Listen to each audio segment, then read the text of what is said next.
I call to order the City of Bloomington Board of Zoning Appeals for February the 17th, 2022. Roll call, please. Thank you. Ballard, Present. Burrell, Here. Coyne, Here. Clapper, Here. Throckmorton. Here. Okay, we have approval of minutes. We have two sets of minutes. October the 21st, 2021. Do I have a motion? I'll move the approval of the minutes from, let me get, there were two different ones, right? There are two separate ones, yes. Let me just pull those up. So I will do each one individually. Yes. And I move for approval of BZA minutes from October, I can't see the date on it. 21st. The 21st, 2021. Do I have a second? Okay. Thank you. Vote, please. Burrell, Yes. Coyne, Sure. Clapper, Yes. Throckmorton, Yes. and Ballard. Yes. Okay, moving on to the minutes from the November 18th meeting. I will entertain a motion. Move the approval of the BZA minutes from November 18th, 2021. Okay, a second, please. Second. Thank you. Vote, please. Coyne, Yes. Clapper, Yes. Throckmorton, Yes. Ballard, Yes. Burrell. Yes. Thank you. Okay, thank you. Reports, resolutions, and communications. Thank you for joining. I'm Jackie Scanlon, Development Services Manager, and we would like to welcome our fifth member, Tim Ballard. He is the mayoral appointment from the Plan Commission, so he will be joining us this year. And we want to say welcome thank you for joining us. And this will be we're glad to have 5 members. So thank you. Also, you received or should have received an email earlier this afternoon with a number of letters that were submitted for the second conditional use petition on the agenda this evening that were inadvertently omitted when the packet was sent out. So just FYI on that. Apologies for leaving those out. Jackie, do we know, were those new letters or were No, those? they came in before, but when staff was putting the packet, when I was putting the packet together, they weren't in the folder where the rest of the report information was. So it wasn't my case. It was a previous staff member. So I didn't realize they were even there. So that was my fault. I just missed them. And they came in, Jackie? I believe, in December. Yes. One of the letters was in there. It was just the 2 emails that weren't. Oh, okay. I'm sorry. I haven't had time to go back and look and see exactly what happened. There was a pre-made packet because we thought we were going to meet last month. So Yeah. that is what I just corrected the dates and sent on. But I believe that the caseworker at the time knew that there were other things that needed to be appended and I just did not know that. So I apologize. Okay, okay. Okay, thank you. Huh? And welcome, Tim. Thank you so much for serving. Yeah, thanks for having me. We are next to election of officers, correct? Correct. Okay, No, that's right. yeah, okay. So I will entertain any motions for those who would like to make a nomination for president. I'll eliminate Barry Clapper. Second. Okay. I will accept. So do we need now take a vote? Yep. Okay, Just 1 second. okay, Clapper, yes. Throckmorton, Yes. Ballard, Yes. Burrell, Yes. and Coyne. Yes. Okay, great. And for vice president, is there a nomination for vice president?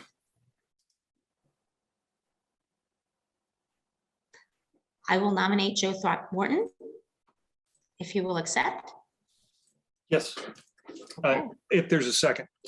If there's a second. Yes, there's a second. Okay. Great. Can we have a vote, please? Sure. Throckmorton, Yes, Ballard, Yes. Burrell, Yes, Coin, Yep. and Clapper. Yes. Great, thank you. Okay, wonderful. So we have a number of petitions this evening. I will read through them. Our first will be CU-22-21 Aiden Reef. Next will be V-23-21 WS Property Group. CU-24-21 WS Property Group. And then V01-22 Catalent, Indiana Incorporated, and V-02-22 Catalent, Indiana Incorporated.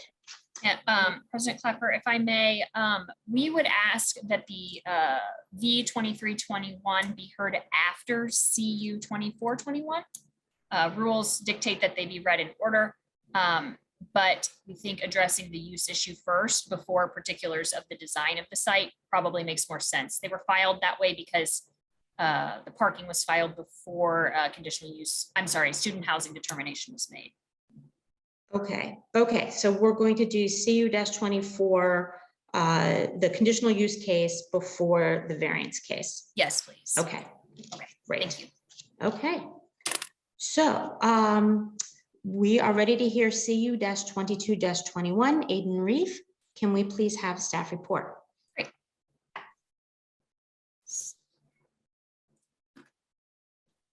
Okay, can you see my screen? We can. Great. So this petition is located at 1808 South Rogers Street, CU 22-21, and the property is in the R2 zoning district and is currently occupied by single-family residents. The petitioner is requesting conditional use approval to allow for a home occupation. The home occupation particular use that they are seeking is for a bakery for Frostfall baked goods. So you can see the house here on the left. This is a diagram of the home. So you can see first and second floors on the left, and then the garage, and the area circled would be the rough area that would be being used for the business because they would be baking in the kitchen, obviously, and that would be the area designated for the home base, for the home occupation. So home occupation has its own particular conditional use requirements on top of our general conditional use requirements, and those can be seen here. The petitioner does meet these. I will briefly go over them. The petitioner lives in the home. They're the only employee, and they meet the maximum floor area allowance for the use. Again, this would be the only home occupation at the site. There would be no exterior changes. They are doing it entirely within the home, the residential structure, no outdoor display, storage, or signage, no additional off-street parking needed. They are able to operate within the hours of operation, no commercially licensed vehicles required, and no deliveries anticipated to the site outside of what you would find for a typical residential use. So very kind of basic home occupation, completely done within the home, not changing any residential character on the outside.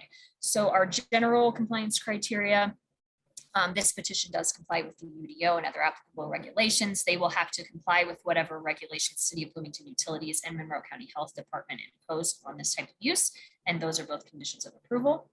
And then particular conditional use findings include that the comprehensive plan in numerous ways does want to promote small business, and also wants to promote, in this area particularly, character of single family residential, which this petition does by not proposing to do any of their use outside or even in accessory structures. So consistent with the goals of the comprehensive plan. Again, they'll have to meet the CBU, City of Bloomington Utility requirements for this type of home operation, and they are not anticipating any direct sales they're not requesting and are not permitted any direct sales at the house. And again, with this petition, there are no exterior changes planned. They are able to operate within the hours allowed for home occupation, and no exterior characteristics being changed or altered from residential. So our recommendation is that the Board of Zoning Appeals adopt the proposed findings discussed and also in the packet, and we recommend approval of CU 2221 with the following conditions: that this conditional use is limited to the proposed use discussed in the petitioner statement and discussed here tonight, and no other use is approved, and that the petitioner must meet all City of Bloomington utilities and Monroe County Health Department standards for their use before their conditional use permit can be issued. I can answer any questions. Okay, thank you very much. Is the petitioner's representative? Just a moment, I think.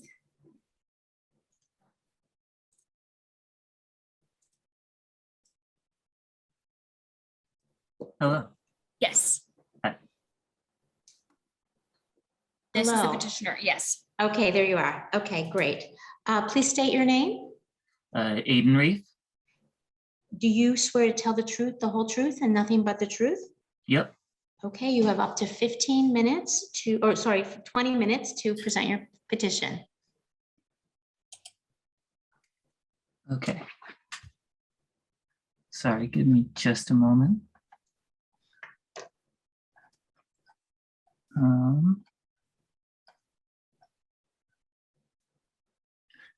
Yeah, so I have a home-based business. It's called Frostwall Baked Goods.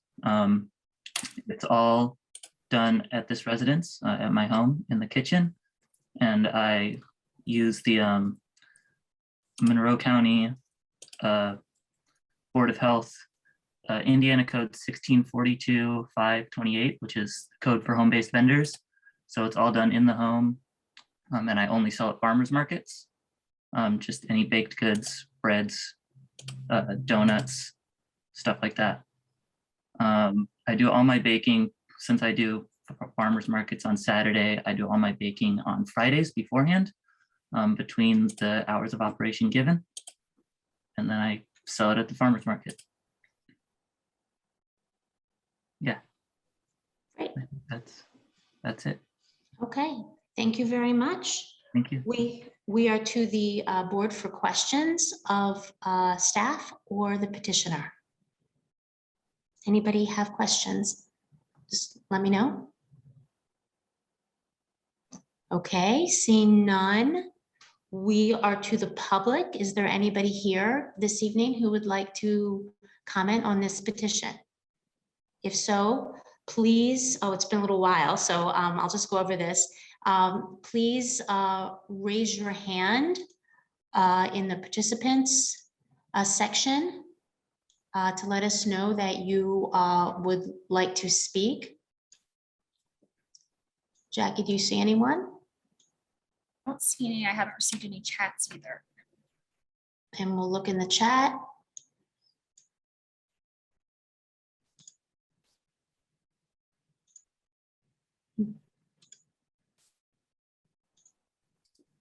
Nope. Don't see anyone? Okay, so we are then back to the petitioner. Mr. Reef, if you have anything further to add at this point, you have a lot of time remaining.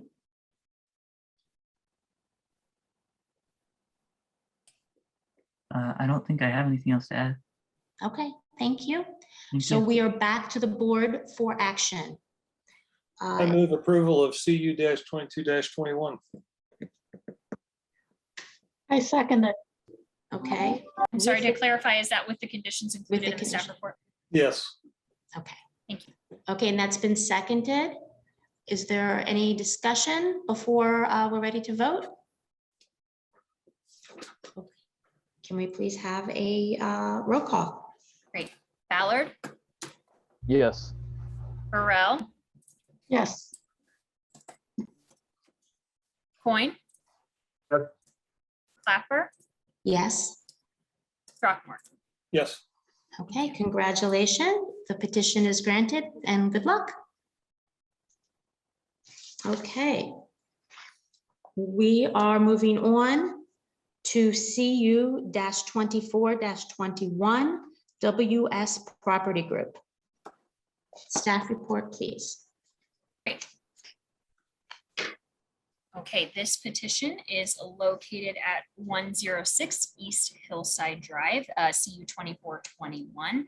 You can see located here just east of Walnut and Hillside. The petition request is petitioner requesting conditional use approval for the use student housing in the residential multifamily zoning district. And you can see a schematic here of what they are planning to do. The request is for 5 units, townhome style units, 3 bedrooms each, a 3-story building with parking underneath.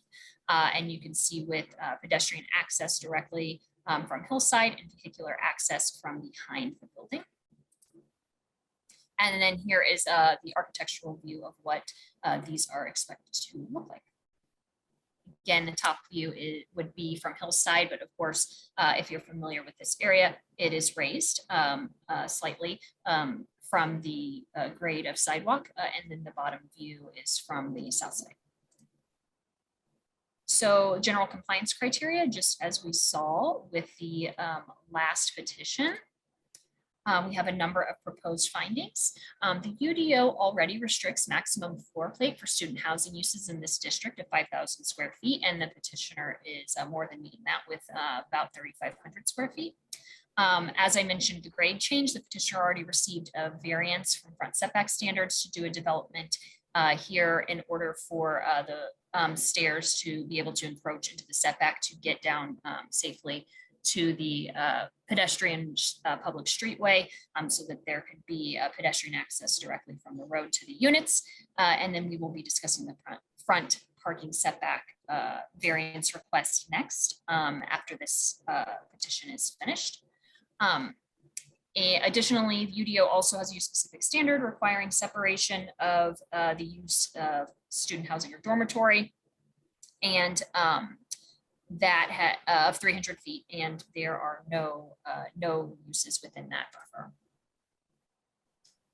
So here we are for, particularly for conditional use. The proposed use and development shall be consistent with and shall not interfere with achievement of goals and objectives of the comprehensive plan or any other applicable adopted plans and policies. The proposal is in line with the comprehensive plan. It identifies this area as mixed urban residential, and it is also in the edge of one of our focus areas, Switch Yard North focus area. You can see the arrow pointing to the location. Mixed urban residential is described as allowing context-sensitive multifamily along higher volume roads. Again, this is directly on Hillside, which has access to Bloomington transit routes, as well as one property east from Walnut, one of our busiest north-south roads, which obviously also offers public transportation and is primed for redevelopment and discussion. And you can see that highlighted here, having it be part of a focus area in the comprehensive plan. And mixed urban residential also calls for redevelopment of vacant lots, which this property is. This property is not zoned single family, which some of the buildings around it are single family, but is zoned multifamily, and both the comprehensive plan and UDO designate this area as appropriate for larger development, again, on the edges of a single family neighborhood to the north, primarily single family neighborhood to the north, excuse me, and also immediately adjacent to Walnut. And again, you can also see here in this map from the comprehensive plan, very close to the Hillside and Henderson Urban Village Center, just to the east on Hillside. So again, the use complies with some of the use specific standards that I mentioned for student housing. It also already has an existing variance so that the property can be developed while keeping the interface between the public right-of-way for pedestrians and the site open so that you can access the site directly from the road as a pedestrian. Adequate public service and facility capacity shall exist There are no problems providing utility services on the site as far as has been found so far. Obviously, as I mentioned, the site is near 2 bus lines and is requesting to provide adequate parking for residents on the site, as there is no street parking in this area. Again, for conditional use, minimize and mitigate adverse impacts, specifically to natural, scenic, and historic features on the site that will be impacted. There are none. So we do not foresee adverse impacts to those as they don't exist. Additionally, multifamily can be built on this site by right. Because this developer is proposing 3-bedroom units, they fit our definition of student housing or dormitory, which is that if 33% or more of your units are 3-bedroom, then you are bumped into that definition. And then you have some of those specific use specific standard restrictions that I mentioned earlier that other multifamily would not have. So those standards are already kind of limiting the development ability on this site, so that even though there are more bedrooms per unit, the overall size of the building is restricted. Jackie, So can you repeat that? I'm sorry, can you repeat that again? You kind of broke up there for me in a second. What's the difference? I missed that piece about what makes it student. Thank you. Sure. So what makes it student housing, our definition of student housing or dormitory is that you have, if you are a multifamily building and you have any 4 or 5-bedroom units, you're student housing. But if you have 33% or more 3-bedroom units, you're also student housing. And so because they're doing 5 3-bedroom units, obviously that's 100% 3-bed. They could do other configurations and have this project be by right if they chose to do multifamily, but they are choosing to request townhome style to have it be more residential, looking at nature than an apartment building may be, and each of those would have 3 bedrooms. So the department is recommending that the Board of Zoning Appeals adopt the proposed findings discussed in your packet and approving CU 2421 with the following conditions: that this conditional use is limited to a maximum of 5 units and a maximum of 3 bedrooms per unit as discussed today and submitted with no other use approved, and that grading permit is required before construction can begin. And as I mentioned previously, there were some remonstrance, you received some remonstrance emails or letters in the packet, and then some more today were supplied to the board. I can answer any questions. Thanks. Okay, thank you, thank you. And just a point of order. So once the staff person has made their full presentation, we as a board will have opportunity to ask questions of the staff and of the petitioner after all of the presentations have been made. So if everybody can just hold their questions until that time. Okay, so now we are to the petitioner's representative. Yeah, my name is Tim Hansen of WS Property Group. I don't know if we get video, Jackie. It's okay. Tim, can I swear you in? You may. Yeah, do you swear to tell the truth, the whole truth, and nothing but the truth? I do. Yeah. Is it possible to get video? I didn't realize. Yeah, we typically don't do video for petitioners. We try not to do video for petitioners or members of the public just for ease of. Oh, okay. That's I fine. didn't realize that. Yeah, thank you. Okay. We haven't had a hearing. Yeah, for a sometimes few when it's been months. very small, we've kind of just let it go, but with a lot of Okay. people, it makes your screen kind of fall. Yeah, thank you. Okay, okay. So, Mr. Hanson, you have up to 20 minutes to present your petition. Can I share my screen, Jackie? Yes, hold on, I can set you up for that just a second. Recording stopped. Recording in progress.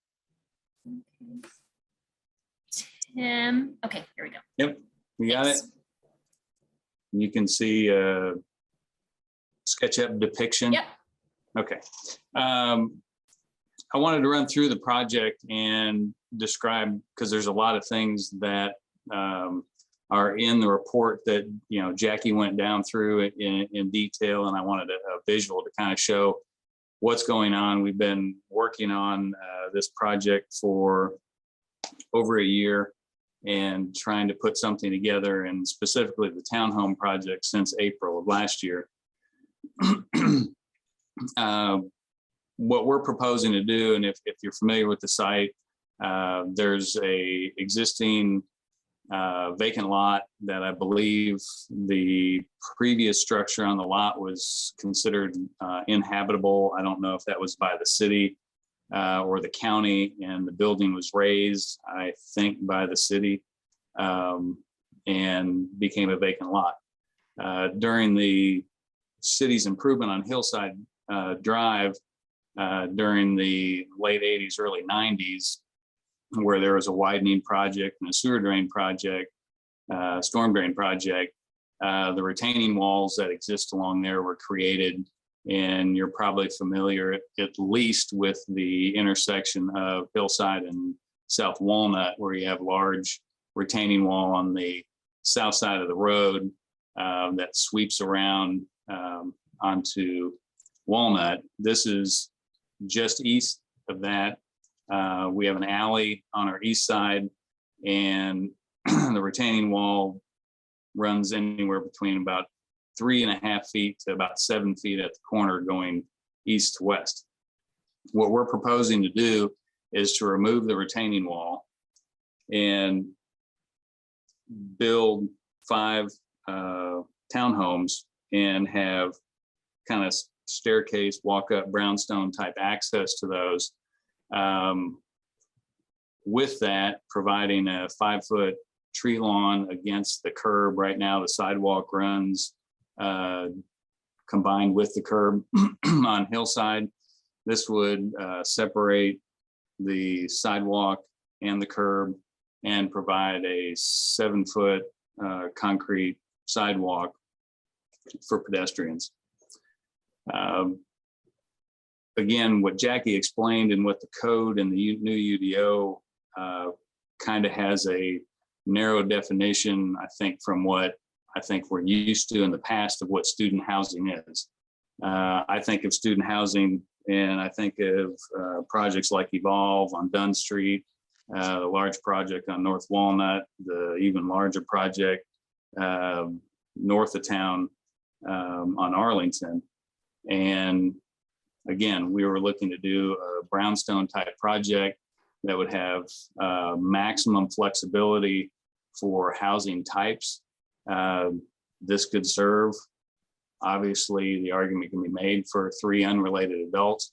This could also serve empty nesters, people moving to the community that have the need for more than a 1-bedroom or 2-bedroom place to store 2 vehicles.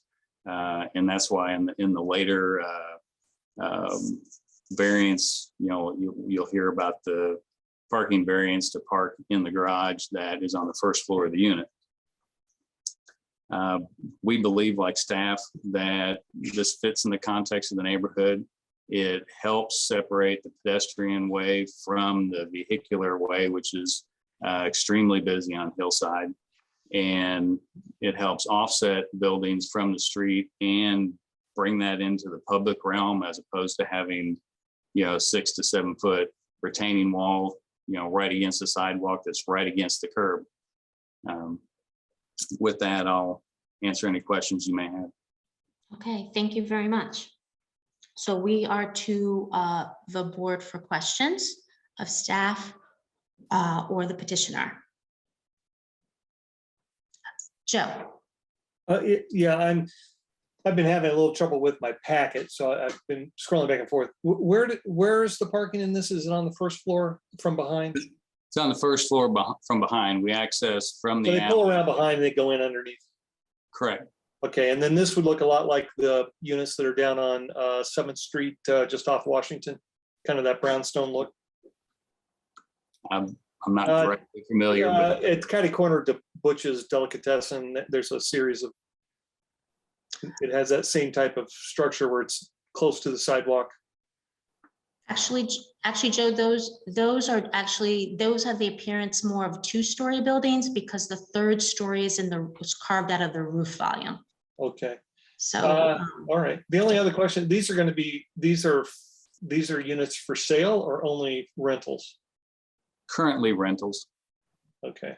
And the last question is, are any of them slated to be classified as affordable housing? Not at this time, no. Is there a reason for that? No, I think, I mean, it's a different discussion. The workforce housing process, I think needs to be, I think if it was work to be an advantage to all parties, we wouldn't have a problem being involved in it. Okay. But I think it's another discussion. And then as a lastly, Barry, so if someone were to call in November and say, hey, I want to rent one of these, is the management group going to say we run from August to August, or is this something that anytime if it's available in a lease? In other words, there are places that are uniquely and distinctly focused on students, August to August. And there are others that when they're open and someone rents it, it's a rolling. So I was just curious, is there a management plan in place for that? What's the model? We've never mandated August to August. Okay, that's great. Thank you. Other questions of the petitioner or the staff? I'm going to jump in then with some questions. Mr. Hanson, do you have is there anything in the packet that shows this proposed building in context with the existing streetscape or surrounding buildings? Because I didn't see anything. I can see if I can work you something up real quick, because I made the SketchUp model. Oh, you made the SketchUp. Yeah. Well, that would be helpful to me, because one of the criteria to conditional uses has to do with meeting the objectives of the comprehensive plan. And since this is an infill project in an established neighborhood, that's kind of an important aspect. In the meantime, I'll ask you, Jackie, was there a neighborhood meeting required of this petition? No, I do not believe so. Why not? It's not in a neighborhood, It's not in a neighborhood. a registered neighborhood. That's how that's determined? Yes, I believe so. I have to double check, but let me double check just a second. I don't believe for conditional, I'm not sure if it's, Eric, you can correct me if I'm wrong. I'm not sure if it's ever required for conditional use. Yeah, conditional uses in and of themselves do not require neighborhood association meetings. It's only the duplexes and triplexes that were considered within neighborhoods that have to have a neighborhood meeting. And then major site plan approvals and rezonings. Those are the instances where neighborhood meetings are required.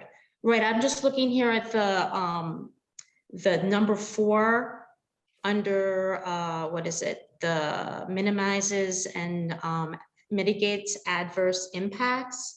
It just says that the petitioner shall make a good faith effort to address concerns of the adjoining property owners in the immediate neighborhood as defined in the pre-submittal neighborhood meeting for a specific proposal, if such meeting is required. So that's what determines whether. Yeah.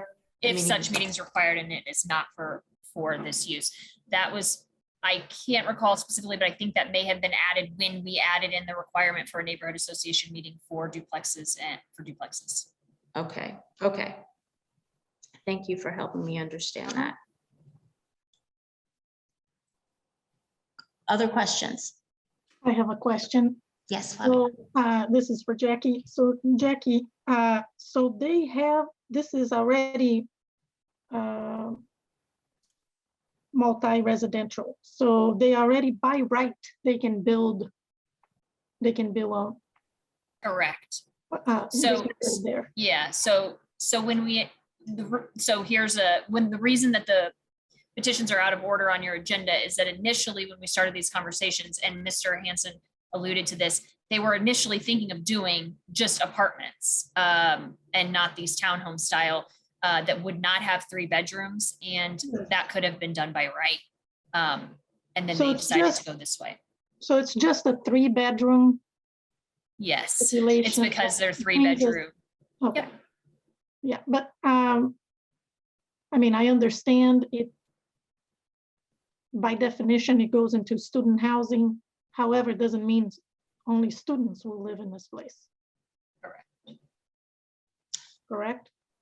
Correct.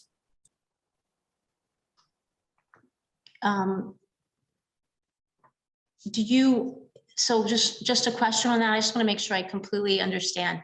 So the setback of the 20 feet is related to the student housing aspect? No, no.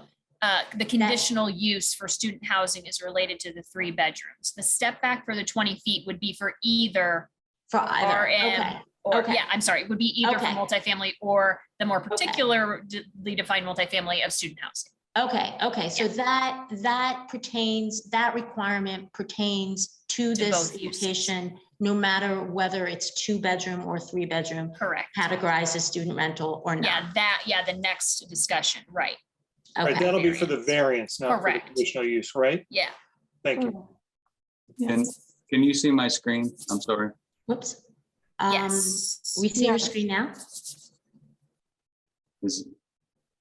No, I didn't put in anything on the other side of the alley.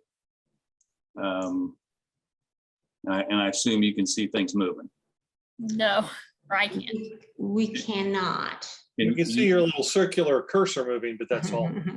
But not the picture. Correct. No. So what do you see on your screen? You are still sharing your Adobe packet, Board of Zoning Appeals image from the packet. You may have selected yours, you may have Yeah, selected you need that to document. Probably rather than the close out screen. and then I select. moved it over to the screen. I didn't, I guess, Yeah, you have to, stop sharing yeah. and reshare. Yeah, as screen. And this is to address Ms. Clapper's question, correct? Correct. I'm a screen share neophyte. I'm sorry. Okay. How about now? Yeah, there we go. Yes. So that's the existing house. I mocked that up for really the wall purpose. That's the existing wall, and there's a access that the existing house has. And then to show ours, I didn't model anything north of the or east of the alley. Again, this to answer Mr. Throckmorton's question, it's access from the rear, coming up the alley, access from the rear. And again, trying to set things in depth and in scale, and then provide a setback from the roadway for the face of the buildings.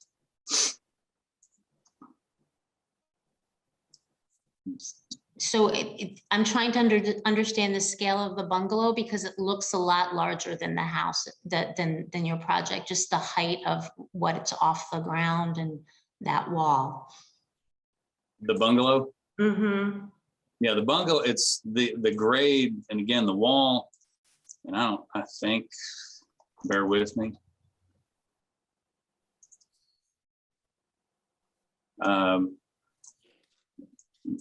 This is representation of the wall that's there.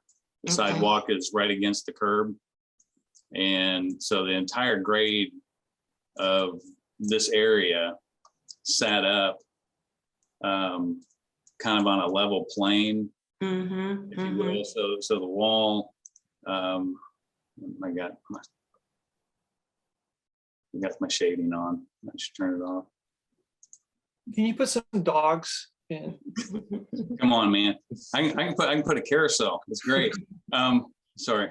But the wall at the drive was kind of the drive access for the house, ranges from about 2.5 feet and again to about 7 feet. So all this grade sets up level. So that wall just climbs and climbs as you go down the street. So the bungalow and the base of the unit sit relatively at the same distance. So when we bought we wanted to understand this interaction because we bought the house and the lot at the same time. So we currently own the house and this vacant lot. And I'm gonna stop for a minute. This is kind of weird. Is that house going to stay there, or is there Yes, intent? yes. No, we're not doing anything with the house. We like the house. Oh, this is So helpful. this might be helpful. This This is is street helpful. view from 2018. So Yep. you'll recall that there used to be this here. Right. And Mr. Hansen's right, it was declared unfit and taken down. Dangerous, and there was a lot of discussion at that time with the Historic Preservation Commission and could it be saved and that type of thing, and it was eventually raised. So the development would be happening here, and this is the bungalow, which it's not quite this open. This is what the picture is from 2019. But one of the things this petition is trying to do is like what Mr. Hansen is describing is this wall will come down. So this will be regraded in some ways to be lowered here at the interface so that stairs can be done. But then when you move east, then the wall picks back up in front of the bungalow. I don't know if that's helpful. Okay. Okay, thank you. Mhm. Any other questions, Joe? I want to follow up with what you asked, Barry, to Tim, which is, or actually to Jackie, which is, that sits right at the end of Washington there, right? That current house. And I'm actually a little confused as to how it's not in that neighborhood. Are you saying across the street, that's a neighborhood? Because that's all kind of that older part of the city. And then across the street on Hillside, then is where the new building is. Is that the dividing line? Yeah, and I can verify that quickly. I'll look up a map, but just from my memory, I believe that the Bryan Park, when they established their own neighborhood association, they That did was the not line. include those south of Hillside. And I Barry's point, I think is worth considering, which is, have these residents there just to the north, have they been made aware of this project? Are they aware of it? Has there been outreach? Yes. Well, they've been made aware in that the petitioner is required to send notice to two properties owners deep on each side to 300 feet. So all of those owners did receive letters. And I don't believe, and I'm sure they can correct me if I'm wrong, that any of the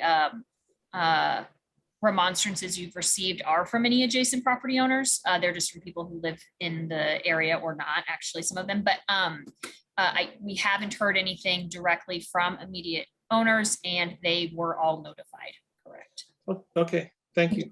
Jackie, Joe Sorry. also mentioned that there is a sign that they are required to post on the property as well, so that everybody. Oh, thank you. Okay, and that was done because there was something in the packet. Someone had written in and said that sign actually had not been posted. So, but Mr. Hansen, you posted that sign on the site? Personally, yes. Okay.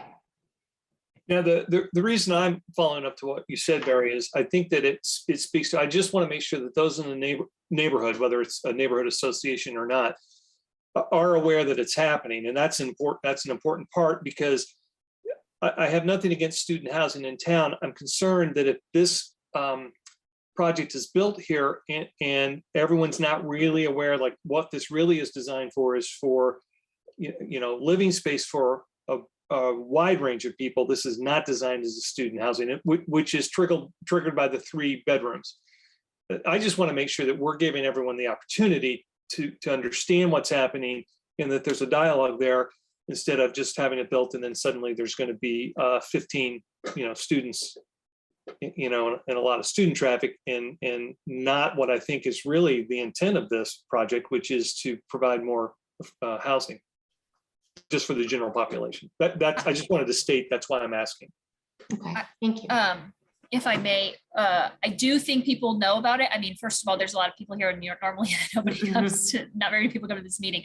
But also, part of the reason you're seeing the next variance is that there was some non-allowed outreach from a city council member to the hearing officer about that petition, because they heard about it from people, I don't even actually know if it's that person's district, but from people in the Bryant Park neighborhood. So, and that was in December when that was supposed to be heard. So I do think there have been conversations and information being distributed in that neighborhood about information about this project for some time. Okay, thank you. Thank you. Anybody else have questions from the board at this time before we go to the public? I want to give everybody an opportunity. Yeah, I just had a real quick one. Do we have any data? Since I'm new to this, bear with me, just kind of learning the ropes here, but any data collected about the percentage of owner occupied versus rental housing? Obviously north of Hillside on this corridor with Washington, various rentals kind of speckled in there, but south of Hillside, as the example, 1501 and 1503, I believe that's housing. I don't know if we have just a sense of like what the breakdown might be for this corridor on the percentage of owners versus rentals. Sorry, for along Walnut or just in the general neighborhood to the south? Just kind of where this starts to climb into the neighborhood going east on Hillside, as we're talking about just being just the awareness of people in the neighborhood with the historical homes. Sure. Yes. I don't know. I do not think that was belong? specifically compiled for this. It is something that we have like in a general sense that I could dig through what we do have and find that, but we did not do that for this petition. Okay, it's just out of curiosity for the neighborhood. Okay, thanks. Okay, I think we're ready to go to the public. Is there anyone here from the public who would like to speak to this petition this evening? Please raise your hand in the chat. I'm sorry, in the participants section, and or let us know through chat.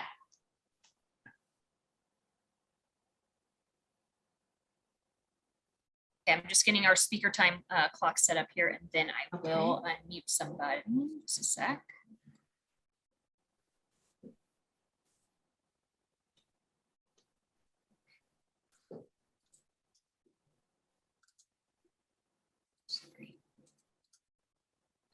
Ms. Sorby? Hi, can you hear me? We Yes. certainly can. Can you please state your name? My name is Jan Sorby. Do you swear to tell the truth, the whole truth, and nothing but the truth? I do. You have up to 5 minutes to speak. Okay, before I start speaking, may I share my screen? And I have some photos I'd like to share. Sure, hold on a sec. Yep. Okay, now I'm very much a baby at doing this. So No, hold on, Jan. bear with me. Okay, let's see. Okay, you should see a new button show up at the bottom that just says share screen. Okay. And then I will run the clock then off the screen, obviously, because you'll be using the screen. So I'll give you a 1 minute time if we get that far. Okay, great. Thank you. You're welcome. See if I can do this all correctly. There you go. Right here. I gotta go to the beginning. Hang on.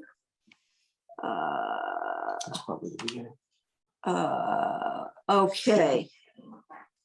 Okay, so my name is Jan Sorby, and I live in Bryant Park neighborhood, and I own a fourplex right up the street from this project. And I'm here tonight to ask you to deny this request for a conditional use for a student housing dormitory at this location. I believe that the area presents challenges that make it inappropriate, and it's very dangerous for this kind of high intensity use that a student housing dormitory presents. I have two main ideas. I probably won't get to all of them, but my main idea is one, this is a very, very dangerous area. This is the east-west corridor through the city. And two, the development pattern is radically, radically different than anything in the neighborhood. So here is my first slide, and you can see from here, this photo, that the proposed development will happen behind that greenery on that hill. Excuse me. You can also see the intersection of Hillside and Washington. Washington will most likely be where residents and visitors will park. There is no northwest crosswalk on Hillside from Walnut to Henderson. So any place people cross will be a mid-block crossing. So here again, you can see the site on the left and then the intersection. In this kind of traffic is almost always present at this location, any time of the day or night. It's typically backed up from the light at Walnut Street past the intersection. Okay, this photo, and I don't know how familiar you are with this area. In this photo, you can see how a pedestrian, this is located right across from the site. The sidewalk is right across from the site. You can see how a pedestrian would have to weave their way through the traffic to get across the street. This is the intersection of Hillside and Washington. And it's a really super tricky area because the sight lines are really horrible. If anybody's tried to cross there, you know, in a car or on foot, you can see that the house is so close to the street, you have to really inch creep up into the intersection.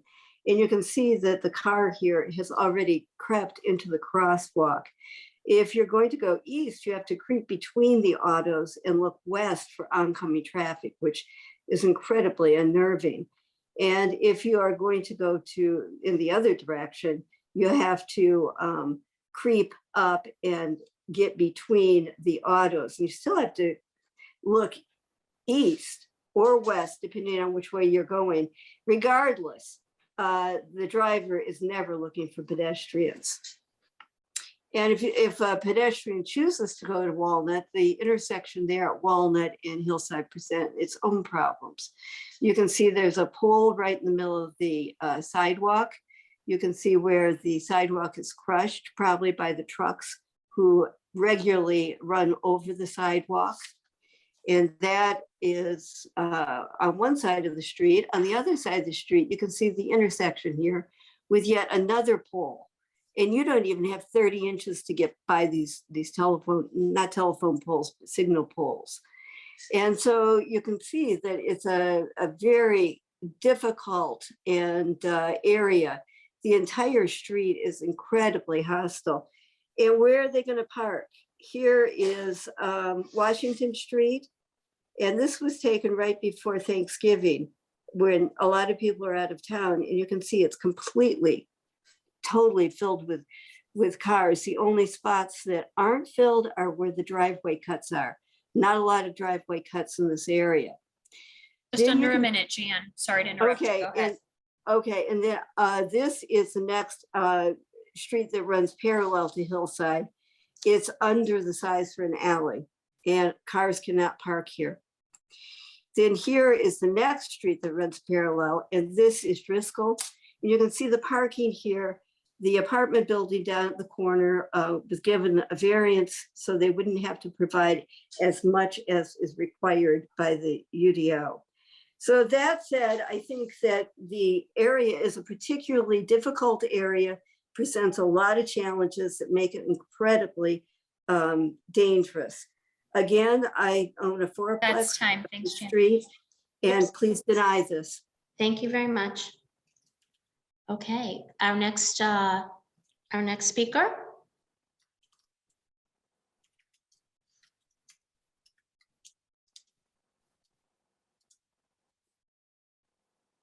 Oops.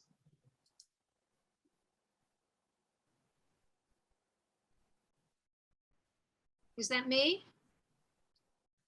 Yes, it's you. Jackie? Sorry.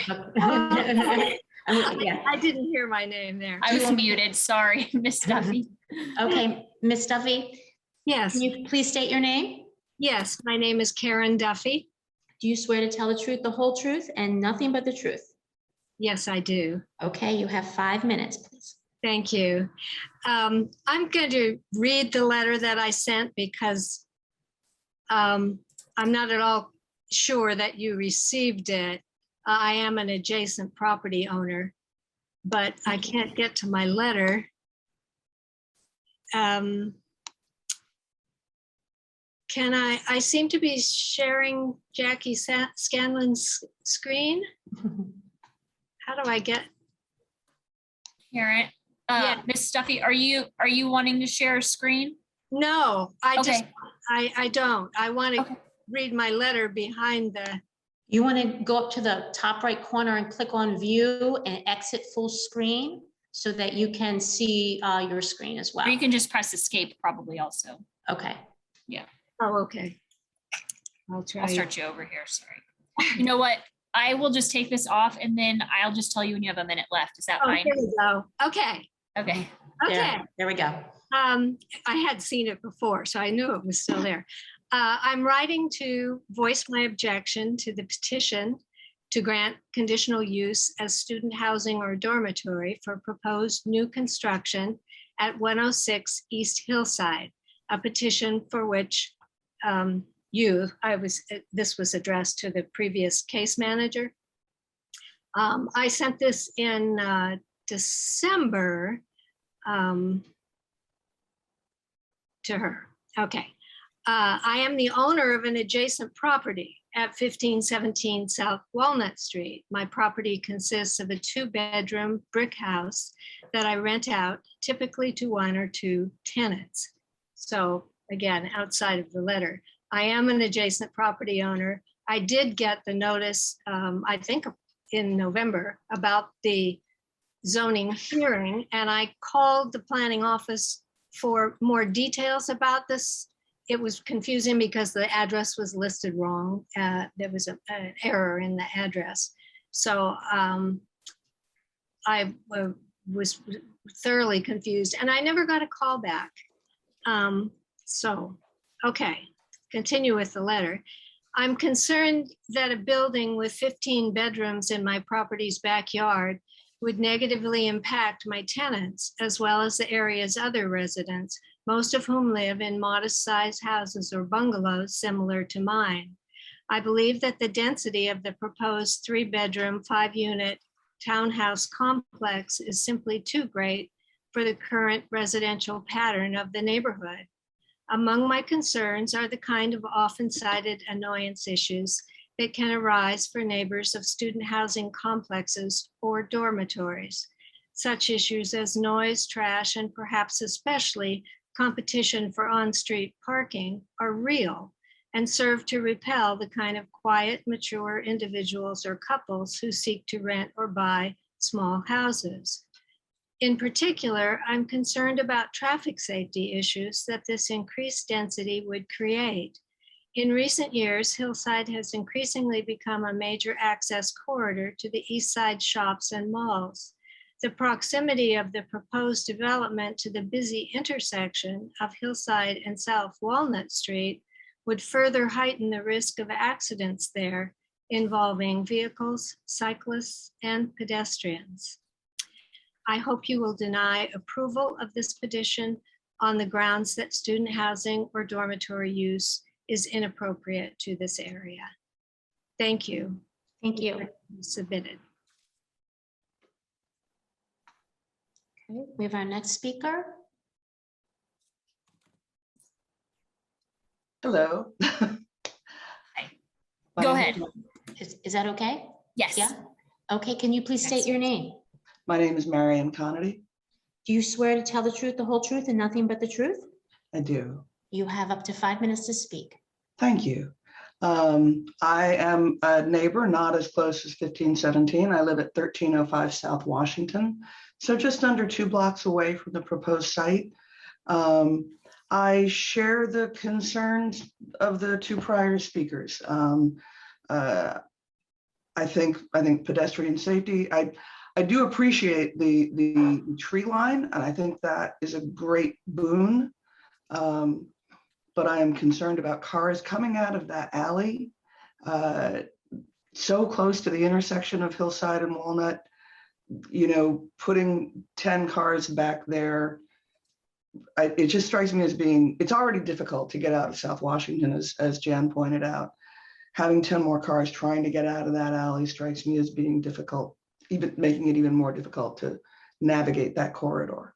I think a smaller project would probably be fine, but 15 beds seems excessive for the location. And I yield the rest of my time. Thank you. Mr. Johnson? Yeah, hi. My name is Colin Johnson. Can you hear me? We can. Can Oh, good. can I swear you in, please, Mr. Oh, Johnson? yes, yes, Do you swear to tell the truth, the whole truth, and nothing but the truth? I do. Okay, you have 5 minutes. I'll Thank tell you you. when you have 1 minute left. Thanks. Okay, thank you. My name's Colin Johnson. I own the property at 300 East Hillside Drive, which I believe is 4 or 5 houses down the street into, and I take exception with the characterization of this area as not a neighborhood because I've lived here for 17 years and it's very much a neighborhood. So, but in any event, technically, I understand what you're saying, but certainly the south side of Hillside interacts with the north side of Hillside as if it were part of Bryant Park, regardless of how it's actually understood by the city. I had sent in a letter earlier in November, actually shortly after learning of this proposal, and I believe you received it among the letters that were circulated this evening prior to this meeting. It wasn't included in the packet, so I made some comments there. I suppose the position, the kind of contribution that I'm best positioned to make has to do with the relationship between this proposed development and the bus line, which I understand for the purposes of city planning is cited as a kind of an amenity and a necessity for the purpose of facilitating development. But it happens that the number 7 bus line is actually stops literally in front of my house. So the bus stop on Hillside Drive is in my front yard. And as it stands right now, and there's not much that can be done about that. I'm happy that we have public transportation, but as it stands right now, my front yard basically operates as a waiting room for the number 7 bus when people are departing or going. That's without this development in place. My concern is that if you added 15 bedrooms, 5 houses down from where I live on the number 7 bus stop, that the number of people who loiter within 7 feet of my front door, waiting for the bus, often like stepping all over my lawn, would increase even more. So that's one concern that I have, to be sure. Given where I live, my house is on a lot and a half, and I have a parking space that is our space that is right off of Hillside Drive. As it stands already, I'm constantly having to evict people who park in that one spot because they assume, when they're visiting friends in the neighborhood, because they assume that the space between my house and my neighbor's house is open public parking. And that is a result already of the fact that there are a lot of renters sort of, around, which is fine. Most of them are quite lovely. But I would just underscore the comments that were made by previous commentators that the area is quite congested as it is. And I understand that when you look at sort of a map from a bird's eye view, it might make sense to sort of really encourage high density development. But I can tell you on the ground level, I think that this would be really distort the kind of dynamics that already exist on Hillside and really add a lot of kind of complication to the day-to-day lives of the people who own here and live here. So I have serious concerns about that. I would note too, I hadn't actually noticed this until I saw the presentation this evening. Well, on some level, I was happy to see that there's attentiveness to in the proposal to sort of creating some separation between Hillside and the proposed sidewalk, which is something that concerns me. I appreciate that. It also concerns me, frankly, that it sets a precedent for how the sidewalk would eventually run all the way down Hillside, because it actually is kind of not in line with the sidewalk as it currently exists. And if we got to a point where the kind of the growth of the neighborhood of the street sort of started to project further down Hillside from that development, I'm very concerned about how close that would actually be to my front door. It would probably end up being within 4 or 5 feet of my front door if that ends up setting the kind of precedent for where the sidewalk runs on the south side of Hillside. You can see in the proposal that there's this sort of setback, there's a tree gallery thing in between, and then there's this jag that happens right now to get it back in line with the existing sidewalk. And my concern would be that fairly quickly, that would become kind of the normalized run of the sidewalk. You have 30 seconds, Mr. Johnson. So I have serious concerns about those things, but especially the density that it would bring to the kind of population of people making use of the bus stop, which isn't really a bus stop, it's just my front yard. Thank you, Mr. Johnson. Our next speaker. Mr. Lawrence? Please state your name. Hello, can you hear me? We can. Hi, my name is John Lawrence. Do you swear to tell the truth, the whole truth, and nothing but the truth? I do. Okay, you have up to 5 minutes. Thank you. So I'd like to just make a few comments. First, just 1 second. Hey, Jen, would you turn that down? So the neighborhood line is at Hillside. So this property is like 15 feet from the neighborhood association. So I think it's a little short-sighted to think that this doesn't affect the neighborhood just because it's sitting on the opposite side of a dotted line. A number of us found out about this just by chance, and we're starting to pay attention to it. The number of times we drove by, that there was no sign on the property, and I know that the notices that were sent out had the wrong address, so you had to actually do some snooping to figure out what the property was, what property was being involved with this. I want to say that I opposed this petition. I think a lot of people have made comments about the fact that this will be a real problem for parking in the neighborhood. The neighbors in that portion of Bryant Park don't have off-street parking. They all almost, I would venture to say 90% of the people in that part of Bryant Park park on the street. And they're having quite a bit of a problem right now with an apartment that popped up recently. That parking is overflowing into Washington. And I know people who are complaining about the fact that they're having a hard time finding a place to park. They're getting blocked in. So there's that problem.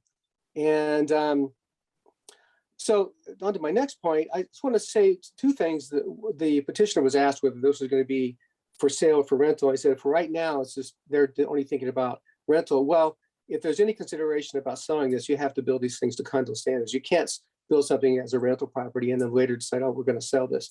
There are standards of buildings that have to be met. And so if this petitioner is building this as a rental property, you can be assured that it will always be a rental property. And then the last point I'd like to make, I found, I know it was done very quickly, but the characterization of the bungalow that was dropped in next to the apartments, that's what those apartments is listed were a 3.5-story building. And we're talking what, over 40, something like 40 feet. I'm not sure exactly the height. In that drawing, it made that bungalow look like it was almost as tall as that building. Well, the building that's there is a 1-story that has window out the roof, so maybe a story and a half. That drawing had the roof line as tall as the 3rd story of that building. So it made it look like it was going to be a nice transition. Well, that building was probably about half the size as it was in that drawing. And so we're going to have a much larger transition from that proposed building down to the house. I just think that was a bad characterization to make it look like this. It made the building, the proposed building, like it was much smaller than it's going to be. So I just thought I'd point that out. So I please ask that you reject this proposal. Thank you. Thank you. Deborah? Deborah, can you please state your name? I'm Deborah Piston-Hatland. Can you hear me? Yes, we can. Okay. I live in the 1200 block of South Can I need to swear you? I need to swear you in a moment. Do you swear to tell the truth, the whole truth, and nothing but the truth? Yes, I do. Okay, you have 5 minutes. Okay, I live in the 1200 block of South Washington, and I just would like to say that I agree with all those opposing this petition. The traffic problem, the parking problem regarding traffic, the police also come down here. 1200 block is right south of Grimes. And so, there's a stop sign there. And even where I live, you have people just zooming past, and that just continues as you go down. And if there are more people walking and parking to try to get across the street to Hillside, it's just going to be exacerbated. And the parking problem is already bad enough, even up at 3 blocks up. We do have off-street parking. We usually park in the garage off the alley. And we have people who come to visit us and they cannot even park in front of our house. And we only have 1 car. So, that's a problem already. And I just think that this is going to cause those problems to get worse and worse. I yield the rest of my time. Thank you.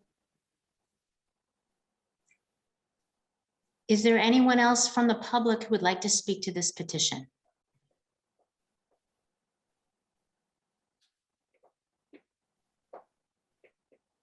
Jackie, you don't see anybody? I don't see anybody. Okay. Okay. Okay, so then we are back to the petitioner. For any further comments? I believe you have plenty of time remaining, Mr. Hanson.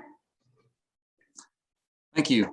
Yeah, I'd like to, I guess, discuss some of the comments that were made from the remonstrance. First, there's some discussion about the congested nature of buildings against the street and sidewalks against the street, sight lines for Washington Street. And again, I understand the concerns of those areas, and this petition is moving the sidewalk back, creating better sight lines, creating a pedestrian separation between Hillside and the pedestrian way, as well as setting the buildings back from that pedestrian way, adding more space between the physical buildings and the curb. In addition to parking here, and again, we'll get to discuss the variance about parking per se, but these are set up to park in a garage, like the last remonstrator said. There's ample parking in the garage so that this isn't parking on the street, hunting for the street parking. There's no additional drive cuts. There's a current drive cut that's accessed by other homes along this, and this project will access that existing drive cut. And this isn't to make light of the issue for the gentleman who gets to have the bus stop in front of his home, where there is no space between the pedestrian way and Hillside. But we'd be fine if the transit authority wanted to move that down where you have some separation down that would intersect Washington. If that would be a cross street, they could have a mid-block crossing and allow transit users from Washington Street to access a bus stop on Hillside. And I think that'll all be a benefit to the neighborhood. And I'd like to add some perspective on what I've heard, regarding negatives about the location. This site, along with all the property along Hillside on the south side of Hillside, at least 2 streets south is zoned multifamily. It's not zoned single family. It's not zoned bungalow. It's zoned multifamily. And that's what this site we'd be developed as. We're looking at a different type product than a 1-bedroom, 3-story, 12-unit by right, if you will, considered by the code non-student housing. And why we're here at the BZA is because the my opinion, narrow definition of student housing that's in the UDO requires me to ask my neighbors permission to do student housing in their backyard when it's not representative of the project. So a lot of this discussion is about this big, huge student housing project. It's a multifamily housing project. It's 5 units. On relation to other multifamily, it's relatively small in scale. We believe it has maximum flexibility for different types of users, whether they be, again, empty nesters, people coming to the city, people working that might have multiple cars, they might have stuff instead of general rental, where it's just a one bed, you have no room for stuff. And again, this could be 12 one-bed units with 12 parking spaces that wouldn't have any variances other than the sidewalks to allow pedestrians to walk up this hill that was created just by grade that exists there. So if there's any questions to that, I'd be happy to answer. Okay, thank you, Mr. Hanson. We are back to the board. So if the board has questions now, any further questions, this is the time to, oh, there's a comment.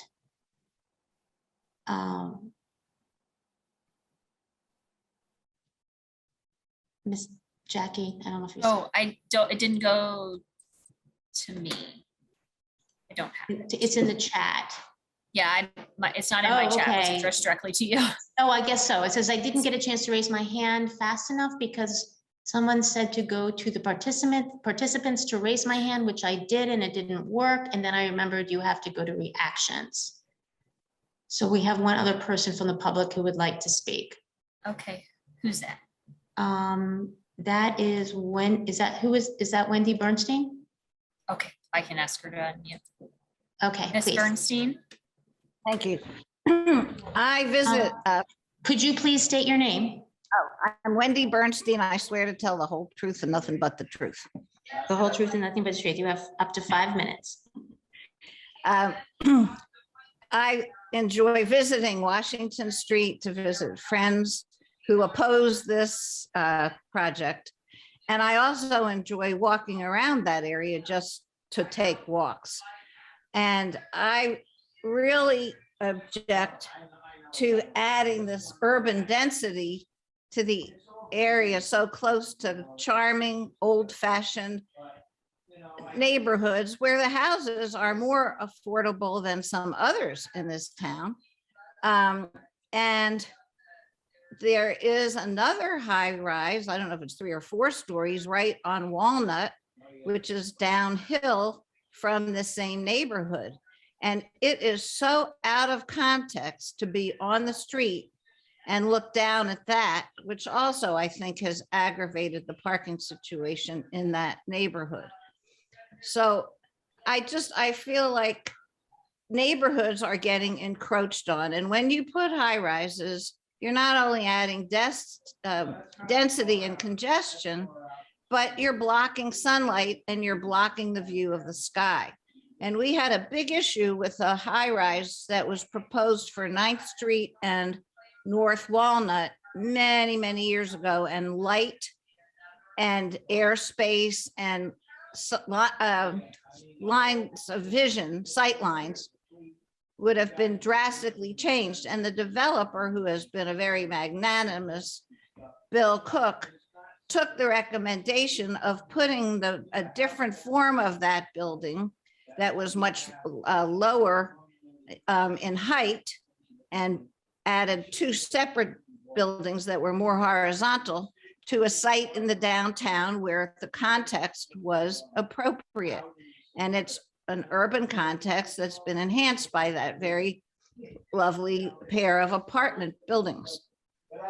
So I just so object to the changing character of this city against the wishes of a lot of the population, because the idea of density is being held up as the ecological solution, but it's denying human beings desires of how they want to live. And so many people who have come to this town to live in residential neighborhoods of smaller to larger houses with a little bit of a yard and a garden. These people's commitment to the city is being disrespected by the imposition of this higher rise, crowded urban style. So I'm very offended at the way the city is developing in these directions. So I oppose this project. Thank you very much. Okay, so we are back to the board for further questions, first of the staff or petitioner, and then I will entertain a motion. But I do have some further questions that I'd like to do before we put a motion on the table. Jackie, can you please explain a little bit, because really what we're talking about here with this petition is the third bedroom, essentially. Everything else is by right in terms of the density. Yes, so we don't regulate density anymore, right? So many people are used to talking about DUEs, dwelling unit equivalents, how many bedrooms can you fit in this site based on certain calculations. That has been out of the UDO since 2019, since we did the update in 2019, 2020. So now, if you can fit it within the parameters of the setbacks and the height requirements, the bulk height requirements, then you can have as many units or as many beds as you can. The UDO, guided by the comprehensive plan, is trying to provide opportunity for more housing. So DUEs were restricting housing. So instead, we went to a more modern way of having the development criteria for a lot actually dictate what can go there, and then what you put inside is a little bit less important. But we do live in a college town. There is a lot of concern about student housing. For decades, the Plan Commission has been talking about 4 and 5 bedroom units, 4 and 5 bedroom units. We don't, that is key for students, restricting that. And so when we did the update, we added a definition for student housing, and the key to that is the 4 and 5 bedroom unit developments.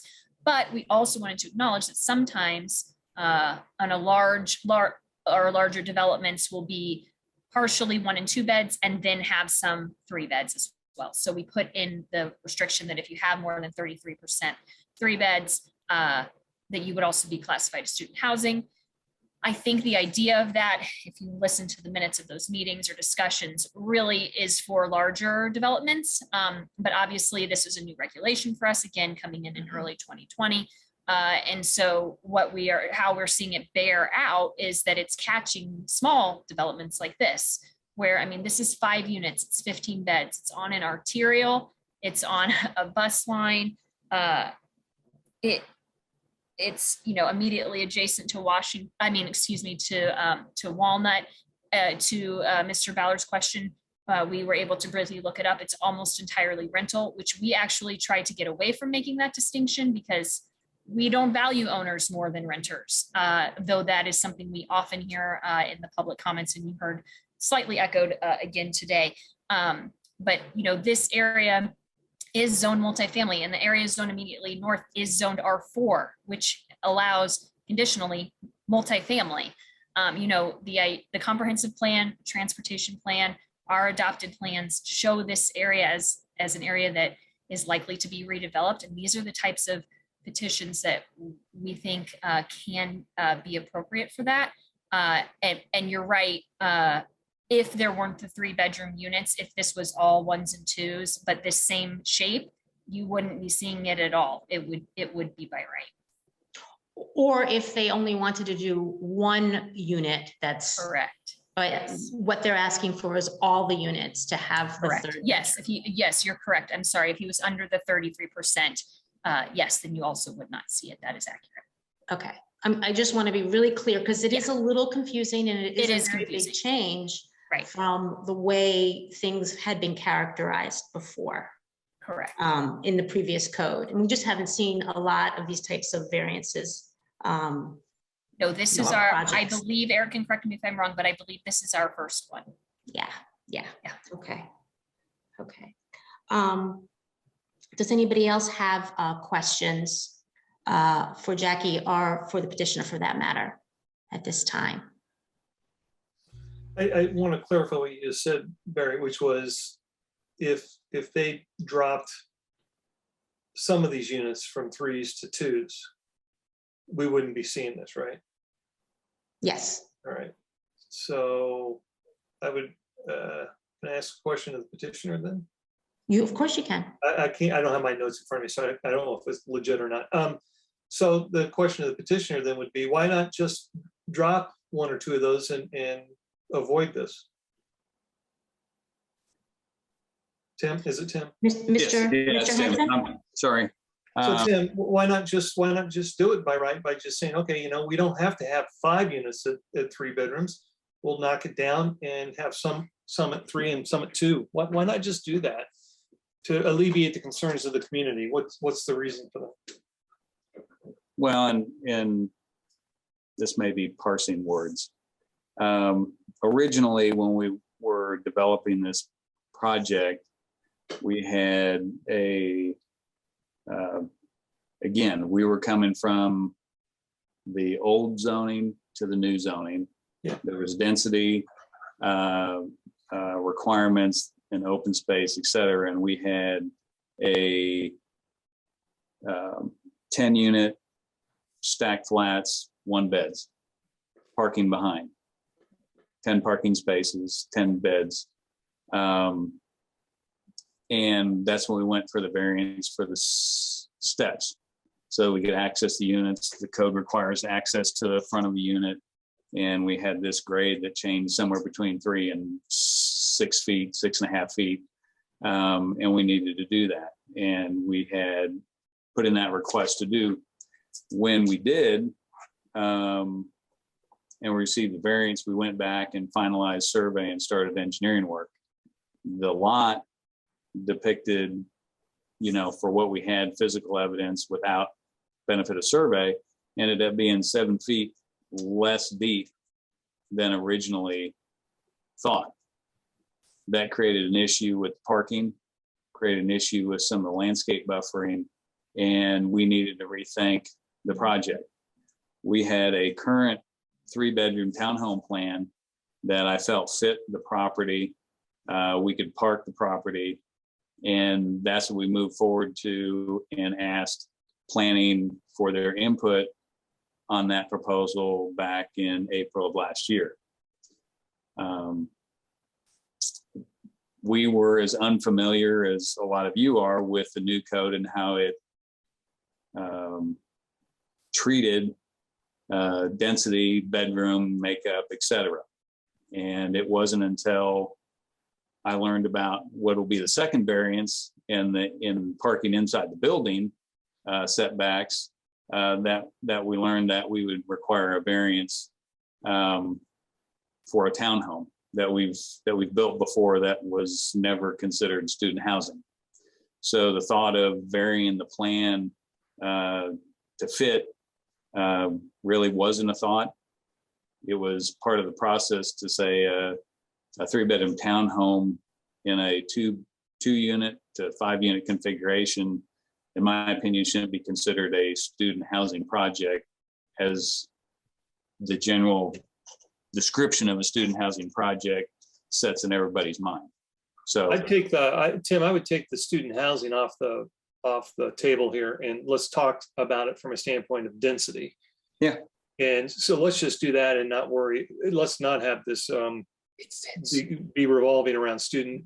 So the question I want to have you be a little bit more direct in answering the question of why not just reduce it instead of bringing it in front of us. From an economic standpoint, I could do 12 1-beds better than I could do 4 2-beds with 1 3-bed. Okay. Because in order to fit inside this, I'd have to get rid of 4 beds, 1 in each 4 of the units. So now the units are, in my opinion, overbuilt. They're too big.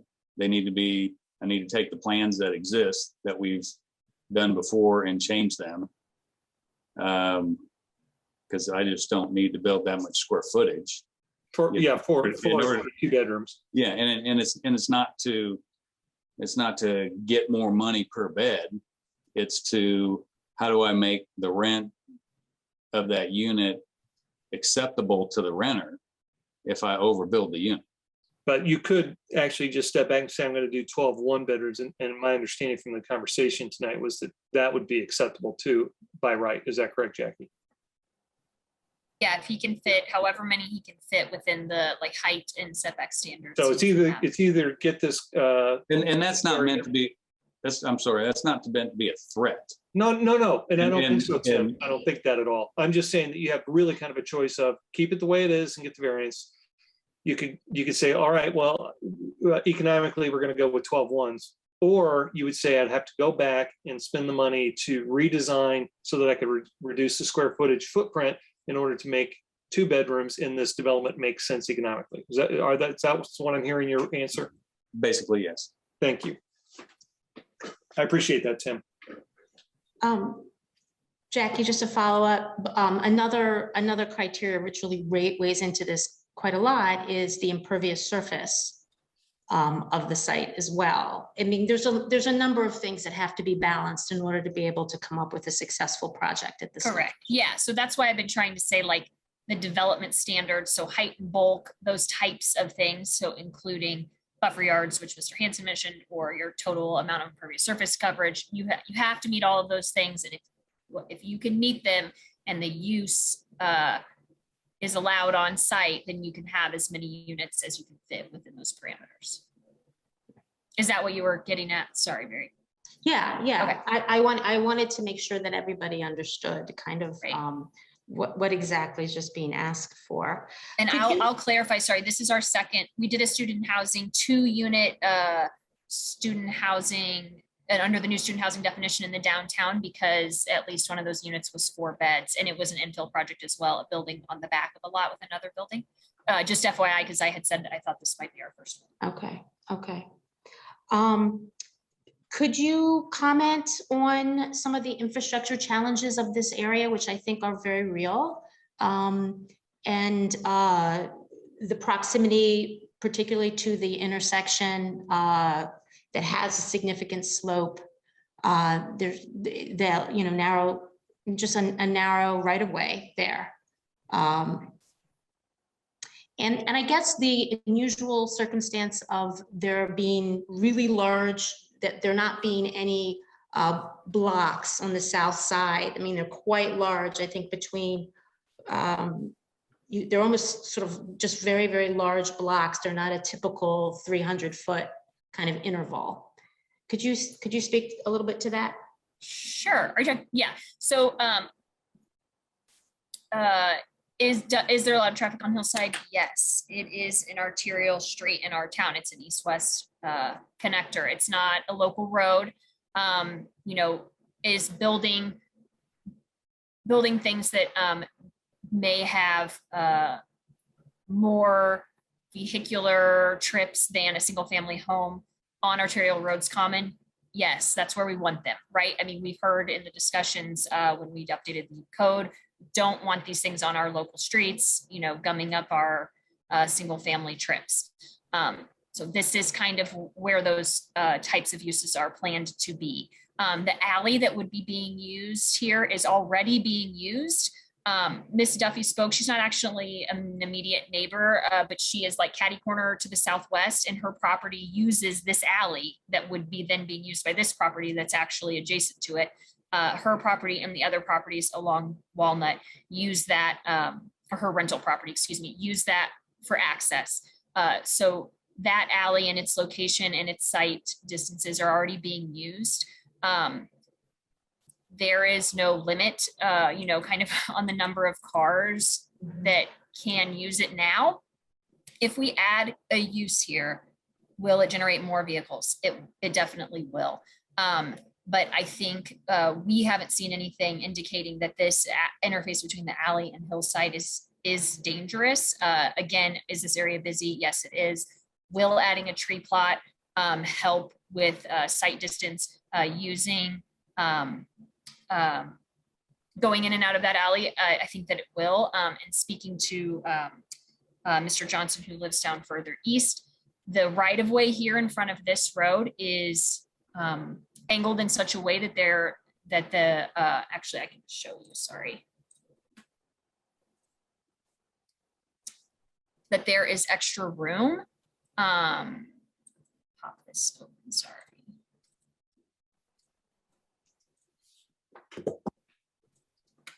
Okay.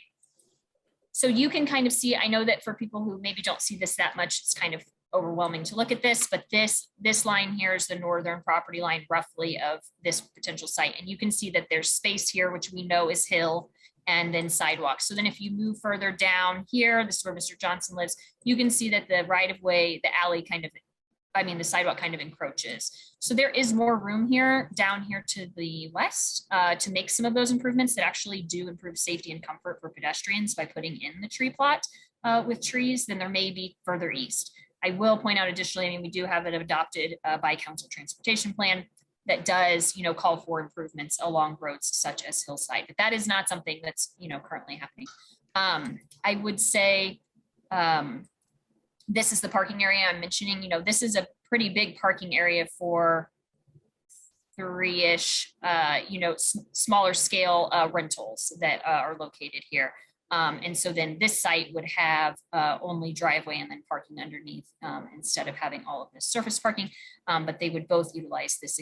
They would all utilize this existing alley. I think it will add some trips, but I don't think it's a disproportionate amount for what is appropriate for this area. I think the future zoning and as well as comprehensive plan indicate that this area is intended for some sort of redevelopment. This isn't a displacement situation. This is a vacant lot. And I think that the UDO does encourage this type of development, and that even the conditional use standards are written in such a way that we have weighed all of them, and that we can say that yes, that this request meets those requirements, including not creating a dangerous situation with the interface with Hillside. Okay, thank you. Sorry, I'm rambling now, but I will also say, if this does get approved, it does have to go through site plan approval, which does get extensive review through that and the grading permit process from the engineering staff.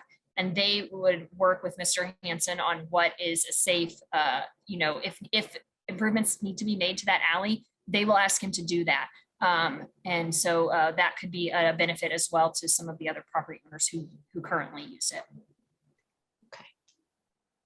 Mr. Hansen, I just have a question for you. Is the front of the building lined up with the other houses on the south side of the block? Because we're seeing the site plan with not in the larger context. Yeah, let me look. We were just kind of trying to adhere to our kind of setback criteria.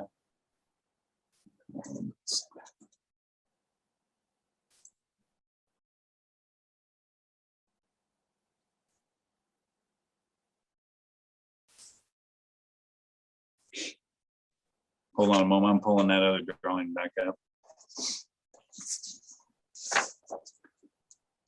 I think, I know it sits further back than what is to the east. What is to the west. To the east, we're pretty much in line with the front of the porch on that house. Okay. So we're not in front of that house. And you're not much behind it. No, we might be a little bit deeper. There's again, to have some articulation in that front massing. There's 3-foot jog in the building, so I'd say we're within 5 feet. Again, eyeballing it. Okay. Any other questions before we have a motion? Real quick, what are how many parking spots would there be, Tim? 15. Did you say that there'd be 15 spots? Yes. Okay. And, but Mr. Henson, they're all within building. There's no actual on-site parking for guests or anywhere else to park on the site other than within the structures. They're right now, the way I don't have the site plan pulled up. I'm just going from my SketchUp model. We tried to offset there's a 20-foot driveway behind the building. Mm-hmm. And then there's an offset from that drive to the back of the building that is roughly 12 feet. So there's an area you can turn a car around. There's an area you could have a parked vehicle behind the building for a guest. There's not auxiliary parking. That would be what is current standard to a 16 by 8.5 foot parking space, specifically set up for double parking. But there's space to get. It's not that the back of the building sits right on the 20-foot drive aisle. Okay. I can show you my screen if that would help. Jackie, can you do that faster? Yeah, maybe. We will. I don't know that you can have 15 spaces here because of the way that the parking is described, but that would be the maximum. Hold on one second. I mean, that is the maximum allowed visibly by these buildings. Hold on, let me pull the packet up. Are you asking for, sorry, Barry, just a site plan? I just want to get a sense if there's any, because I can't really see anybody but the people who are living there parking in the garages. So sure, yeah, just a second. So Jackie, while you're doing that, Tim, are you saying that on that first floor, that's a 2-car garage in the back? Are you saying they park back to back on one side? You would be saying stacked, yeah. It's a 3-car garage. Yeah, so it's stacked. Correct. There's. I see it. I just want to make sure I'm reading it right. Yeah, there's a staircase on one side that obviously townhome. So there's one parking space that's kind of behind the staircase, and then the building's 35.5 feet deep. Yeah. No, I see it. I just want to make sure I'm reading it right. Thank you. I think there's enough physical room. I just don't know that code allows that many because there's a restriction on that based on bedrooms. So I believe 11 is the maximum for this site. Right. Does that apply for site parking or is it regardless of building? Oh, I think it's site parking, but let me double check. I will say, I do think that is germane, but that we could talk about that more in a second. Barry, can you see this? I can. Okay, sorry. I didn't. So Mr. Hanson's talking about if a car was to park kind of perpendicular to the. Yeah. Just a second, sorry. Eric, if you have it faster than I do. I'm sorry, what was the question? Sorry, the parking maximum, I think is 11, but I'm double checking.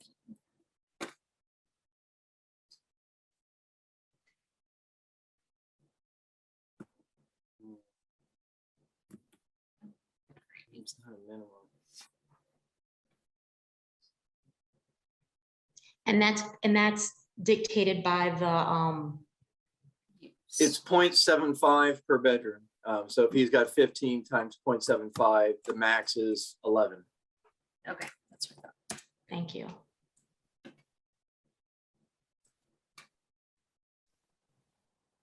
Okay.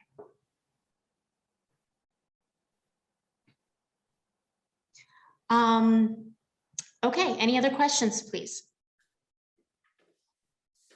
Clarifications? Okay, then we're ready to have a motion on the table, and then we can have some discussion if people would like.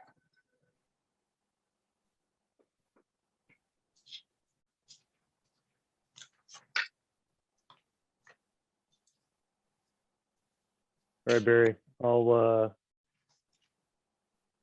Who's speaking? and I'll move to approve Okay. the motion with the conditions as stated in the. Okay, do we have a second? Yes. Okay, Flavia, we have a second. Does anybody want to have any And I'll discussion just- about this? Yeah, I mean, I'll just be candid. I think, this is a better solution than 10 one-bedrooms or 12 one-bedrooms that he could, they could build up right. And I think they're looking at this from a community perspective versus just a monetary one, if you will, based on what I've heard. And I think, to me, it makes sense given what the alternatives are. So I appreciate what Eric's saying. I agree that I think that the developers is they're being thoughtful about it. So I agree with Eric. My concern is that here at the end of this conversation, we've stumbled across a couple of things, which is I think there's some confusion about how many parking spaces can actually be allowed. And I think there's also some leeway between the developer and the city and talking about maybe scaling back the size a little bit so that it becomes a by right rather than even having to go through this. I would feel much more comfortable with taking a little bit more time, maybe having to come back next month and having to figure out, because to go into this as a developer and thinking, oh, I've got 15 spaces, so I'm not going to actually create a problem. And that's not actually the case, or we're not sure if that's the case. I don't feel comfortable granting this variance without, I guess, conditional use. Is it conditional use or variance? It's a conditional use. So going along with this conditional use, while there's still questions out there that I don't think the developer was aware of. Well, I will add to that comment, because I think in just hearing the concerns of the neighborhood, the congestion and the parking is a big one. And so having less parking and having more bedrooms makes that kind of that balance go, be more significant. So and I'll say that, I think this is a really exciting opportunity to do a great infill project on this site. I would feel more comfortable about I think the idea of a townhouse is appropriate and is a nice transitional type of form. I think that the scale issue for me leaves me uncomfortable because I think in the context, I do think that the representation of the bungalow, it was much taller than it actually is. I mean, it's a 1.5-story building, and we're talking about a 3.5-story building. And in particular, Hillside is a very modestly scaled street. I mean, by and large, it is very consistent, and it's single-story, very modest homes of about, 2 bedroom is pretty much the standard. So I feel like having extra sensitivity to the height issue would really be the difference between having a project here and having a really successful project for the whole area. And I think that this is a good direction. I think that there are some ways to do it architecturally that would make the project feel like it really belongs in the neighborhood. And so I feel like there's still the scale issue to me in terms of, part of our purview is thinking about this in context with the comp plan, because, you know, and adding housing, adding, you know, a diversity of housing types and all this, and so all of those things are hitting really well. But I think that the form and the context, as represented by the fact that, you know, all the site is just kind of shown and there's really no context. So a lot of my questions had to do with how is this relating to what's around it. And so, so I think that there's some room, definitely room for improvement on that. And then if this bedroom balance is still in the mix, and there might be a way to kind of graduate that height also to, again, be a little bit more context sensitive in just the way that you're pulling off this townhouse form, because this is not, I mean, this is not a suburban site. You know, it's a tight site, and you're trying to make this all work. And I sort of feel like this is a model that has been built elsewhere in town very successfully, but definitely not in a more historic neighborhood. And so, so those are my comments. And so I really would like to be able to vote for this, but at this point, I still feel like I have enough questions that I don't know if you. So at this point, I hear Joe offering the possibility of wanting to continue the case. Now we do have a motion on the table. So either that would have to be withdrawn, or if we were to deny that move for approval, could we have a second motion, Jackie? Yes. Okay. So what do other people think about this? Flavia's got her hand up. Yes, Flavia.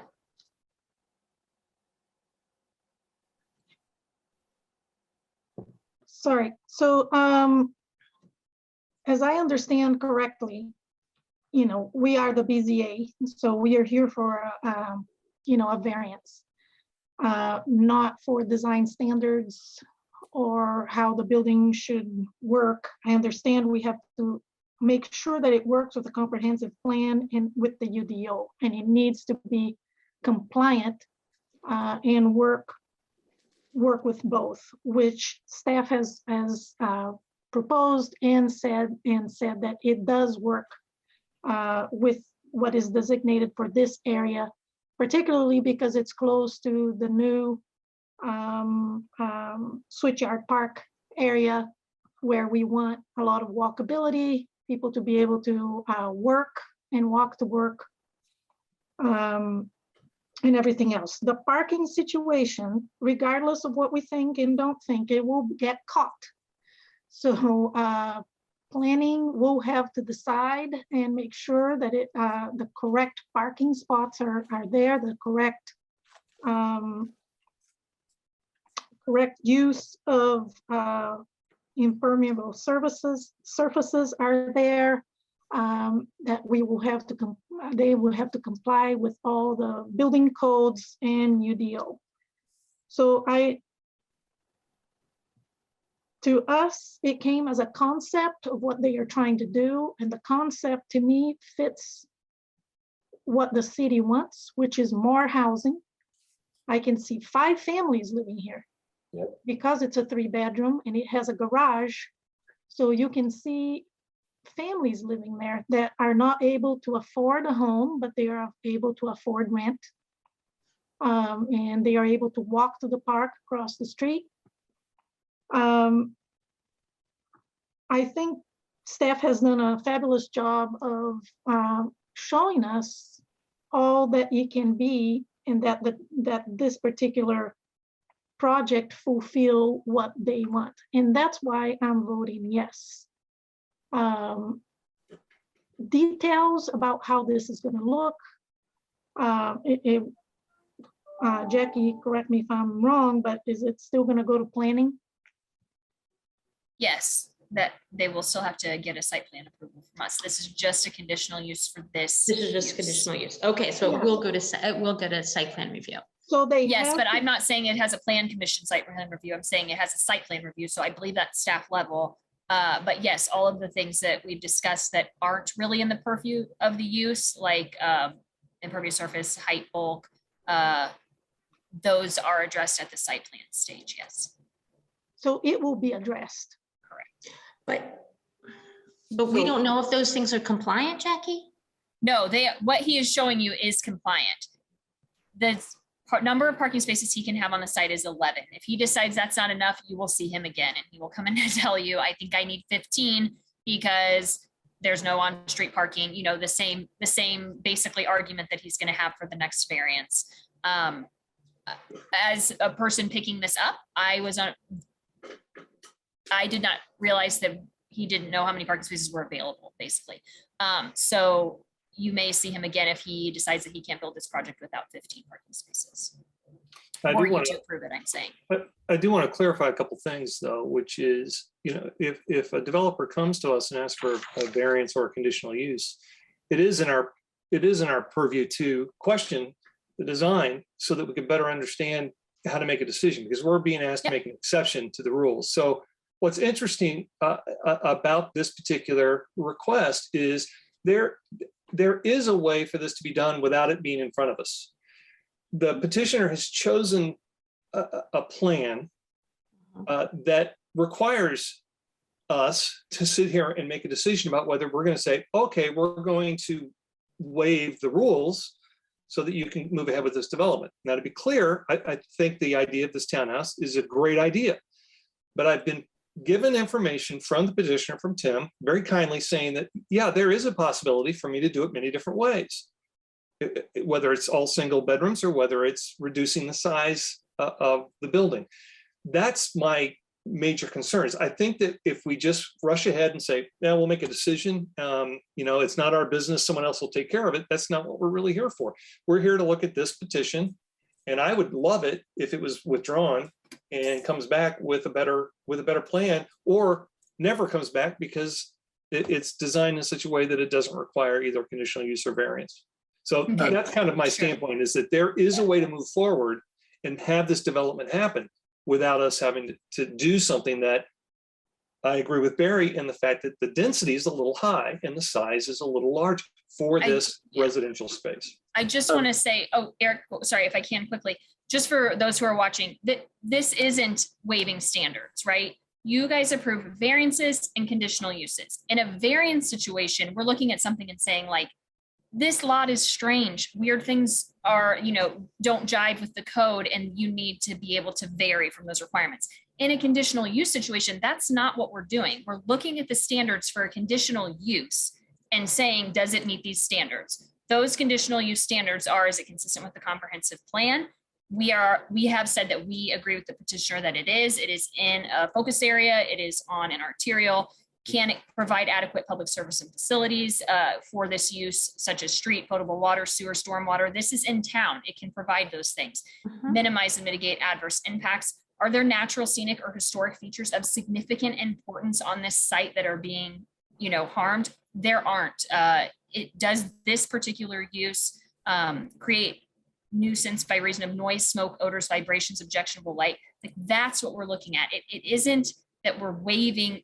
No, we're asking us as approval to use as a student housing, which is by designation the 3 bedrooms or more. It is correct. Yes. So we should be. I just want to be clear that we need to be looking at the conditional use standards. It is a matter of language. I understand that, Jackie, and I agree that yes, I could use the wrong words, but we're being asked to allow a size that is beyond what was. Where they need to come and then ask first for that condition. You're being asked to allow a number of bedrooms per unit. The size, like when Barry makes comments on the bulk and height of this building, it could be exact. That I'm talking about 3 bedrooms. Because it's a conditional use. I'm talking about the 3 bedrooms. And what I'm saying is that there is a way to do this project without the 3 bedrooms if they want. And I think that the residents are bringing forward with questions about, does this site need 15 bedrooms? That's a lot of bedrooms. All right. And that's why it's in front of us, because if it was 2 bedrooms, we wouldn't be here. I want to be here. Because of how the city has written the code and of how this is conditional use is written. That's my point. And I appreciate what you said, Jackie, because it's clarified that. but that's my intention is they're asking for more. They're asking for a conditional use because of the number of bedrooms they chose to build. Well, Joe, I just want to point out the number of bedrooms. It's not a density issue. It's that it classifies it as a use that needs the conditional use approval. So it's not the density component, it's this use. So as Jackie mentioned, you know, the location of this on the outskirts of the neighborhood, on an arterial road, on a bus route, you know, these are the situations where we feel like student housing could be an appropriate use. You know, it's just like a church or a school. You know, you don't want those things all the time embedded in a neighborhood. You want those on the outskirts. You want those on arterial roads. So there are locations, there are times when these are conditional uses, although property can be certainly developed with permitted uses. There are other uses that can also certainly be permitted there as well and are appropriate. Right, and I get that, and I appreciate that. I'm gonna let, because I know Tim's raised his hand, but unfortunately Tim can't respond, I think, at this point. But I appreciate that because I think, you know, that is an important point. And I think that's where I'm coming from by saying, okay, you have a legitimate question about, does this neighborhood need 5 units with 3 bedrooms? And the neighborhood is questioning it. And, you know, it's just, yes, there are times that we grant conditional use all the time from BZA. We do it all the time. Well, we just did one earlier tonight. But in this situation, you know, we don't look at precedent, which we all agree. But in this particular case, to me, I have a question of, does that property in that space, in that neighborhood, warrant us to look at it again and say, I don't know if a conditional use is really appropriate for this area.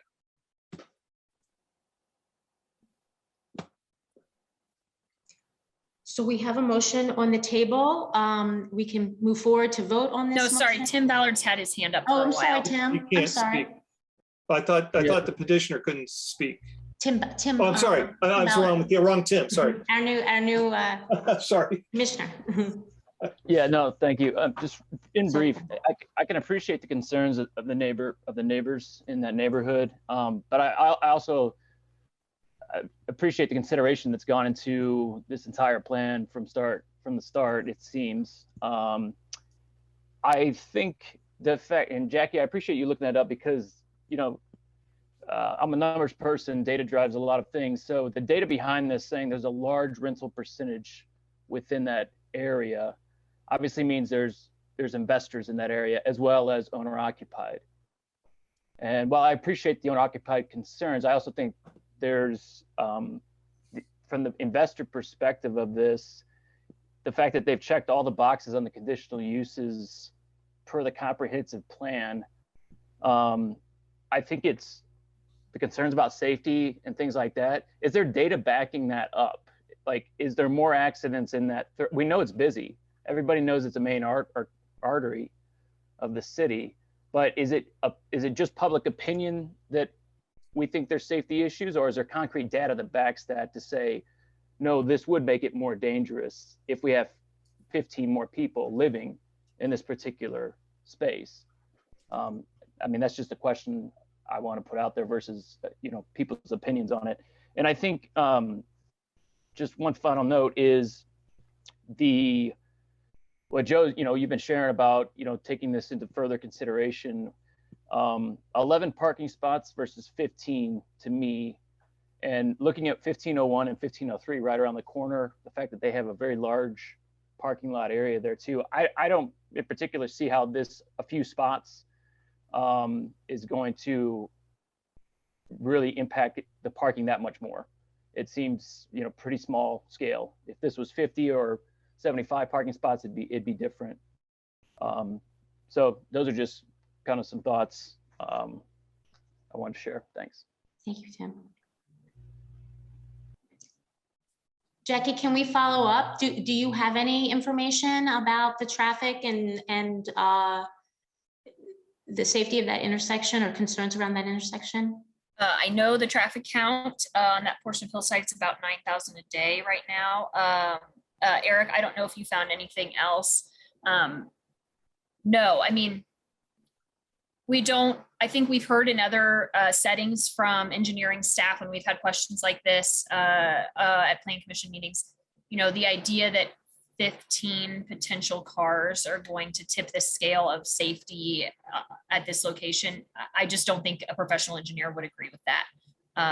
We've asked that type of question with much higher numbers for larger developments and been told no. That would be my only kind of anecdotal answer. Okay, thank you. Okay. Anyone else? Okay, so we have a motion on the table to approve the conditional use.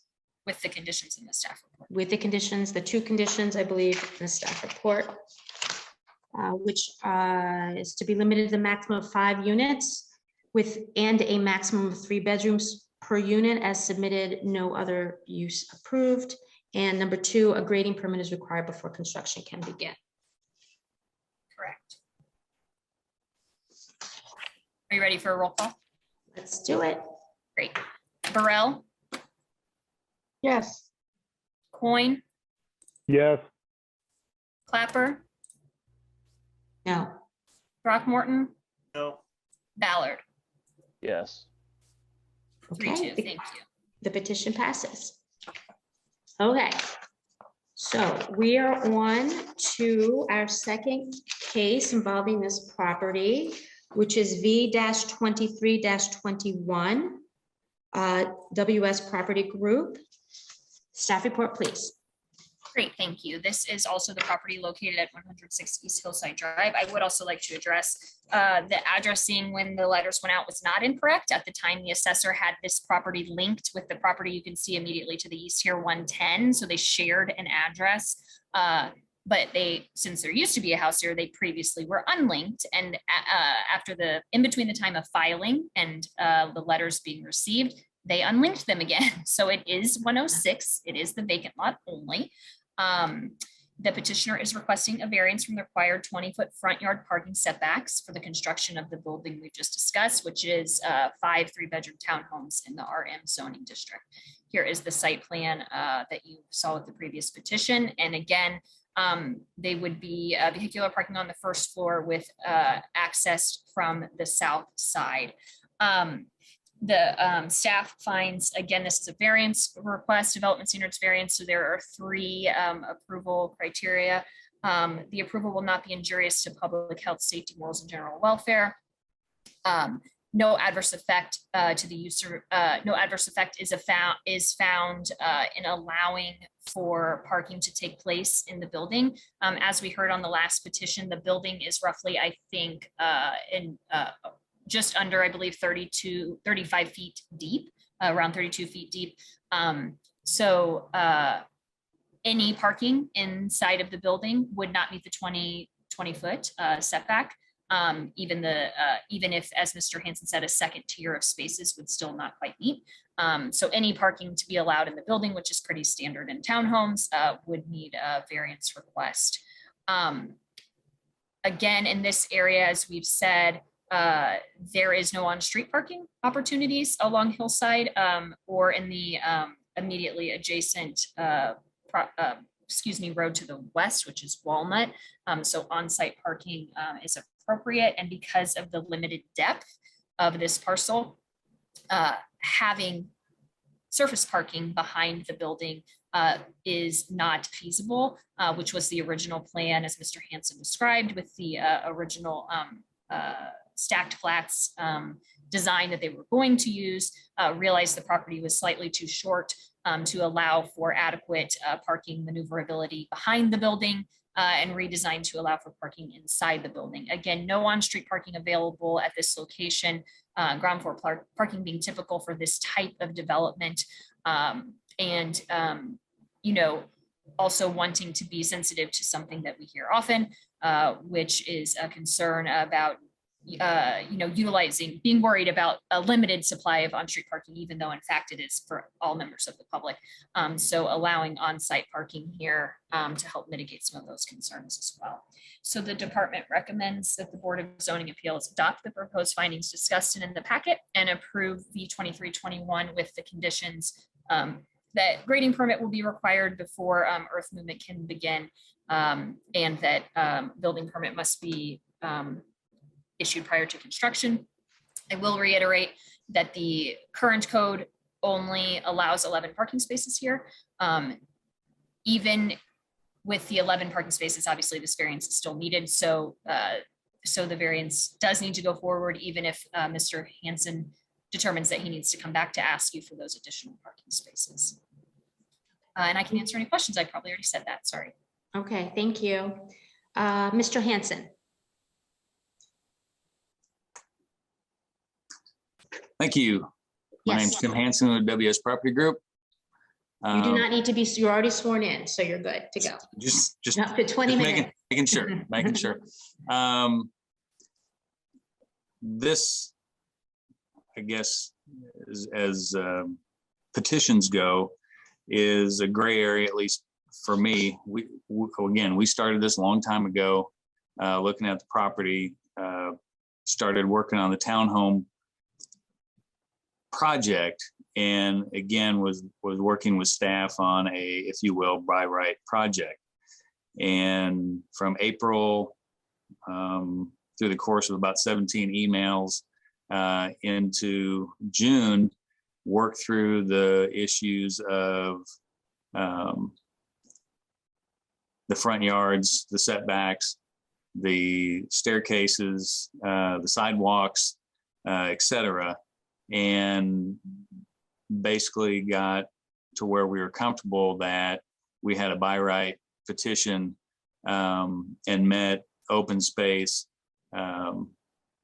requirements, buffer yard requirements, and started our civil site work so that we could put in for a grading permit and site plan review, as well as our construction documents for the townhome piece to adjust. There's a grade. I mean, if you think about a flat grade along the back of 5 townhomes, the water's got to go somewhere. So we had to kind of split the building so that you could have a grade going east to west to get to a detention facility that'll be on the west side of the building to treat the runoff and requirements by CBU. During this process of design, the city had a text amendment to the UDO in July of last year, which similar to what is required in the downtown, they made that if you have a multifamily building and you have parking on the first floor of a multifamily building, the parking needs to be set back 20 feet from the front wall line of the building inside the building. I don't know if townhomes were a thought when such a requirement text amendment was made in July. But it was found that because we had not requested a petition to do anything, that we did not have standing under the code previous to the July amendment. Because what we were working towards was a by right plan. So the only filing would have been site plan review once we had our plans complete. So we were notified, well, actually I found out from our consultant who was working on this on another project where they had issue with the same thing that came up in a townhome, and I reached out to my planner that I'd been working with, and again suggested, since we've been working on this since April, to iron out the open space, buffer areas, etc. Was this a concern for me? Again, I won't go through the long and short of it. I think I already had, but the answer is yes. I guess you'll have to go get a variance.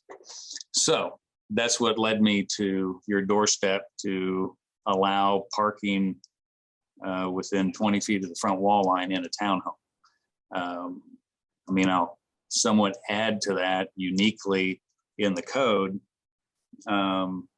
There's no description of parking in a townhome and what is required and what isn't required. But because this is considered a multifamily use is why it shows up, because the setback doesn't differentiate between types of building. It just says that if you have parking on the first floor adjacent to a right-of-way or a public right-of-way, you have to be set back 20 foot inside the building. And that's why we're requesting the variance, which I would hope there would be another text amendment to the code that would address townhomes specifically for this issue. And I can answer any questions. Thank you. Okay, we are to the board for questions. Hi, this is Eric. Tim, could you explain what that standoff would require without the variance? Say that again. So if the variance is not granted, could you explain like what's the practical impact of that? Well, technically, again, what Jackie explained, the building's 35.5 feet deep. And if you took 20 feet that you were not allowed to park in, that'd leave about 15 feet to park. Standard garage is about 20 feet deep. I'll add, sorry. So in the original plan, when we started before the code update, again, as Tim said, this was stacked flats and there was parking behind on the, open parking on the back of the lot. But when they realized how short the lot was, then they reconfigured and built and decided and proposed to build these. At the same time, we were doing the text amendment to have the 20-foot back from a front wall of multifamily. The idea being that then the interface between the public pedestrian way and a building, you know, that in many cases in our town are kind of large, or that area would be more activated, right? That it couldn't just be the front of cars, which is something that we have seen and isn't very successful.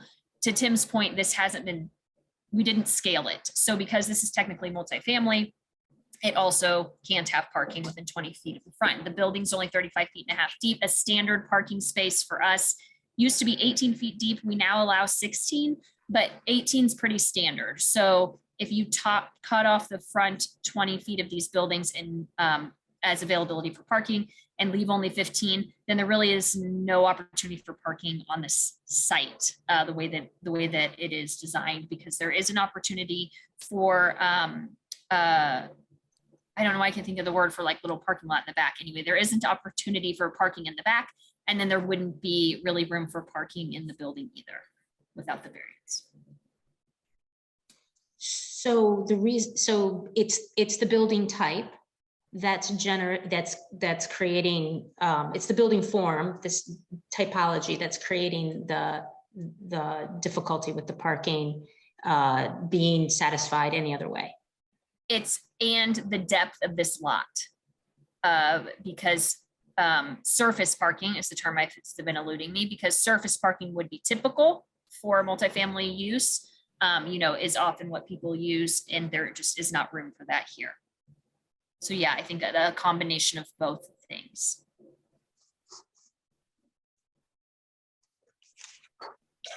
Which, I'm sorry, I'll interject. If this was in an area that had on-street parking, you know, we do see developments that develop with no parking because there are other parking opportunities, on-street parking or garages nearby or things like of that nature, and this also lacks those. Thank you. But Jackie, this size of this lot, it's just under 15,000 square feet, the size of this lot. It's 3 times larger than the minimum size of a lot for this district. So I think it's the depth that is makes it difficult because of a combination of the hill at the front of the lot, on the north end of the lot, necessitating the buildings be built back. And then that the lot is only 100 feet deep, where obviously sometimes we see slightly larger than that, even on our smaller lots in town, slightly deeper.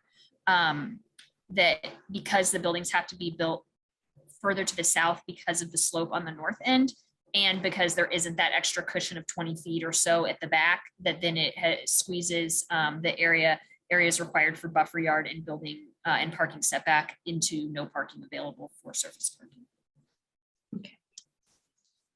Any other questions? Yeah, I'm just one more. The please. distance from the sidewalk to the front of the house.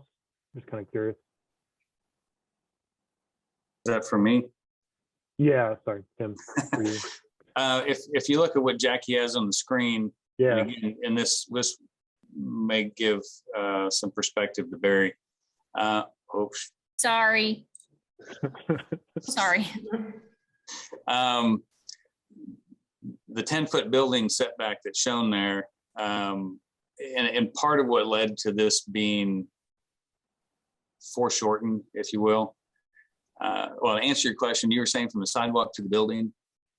You are or the right of way, right? Is that what it's supposed to be? Well, the right of way, and again, this is part of the illusion.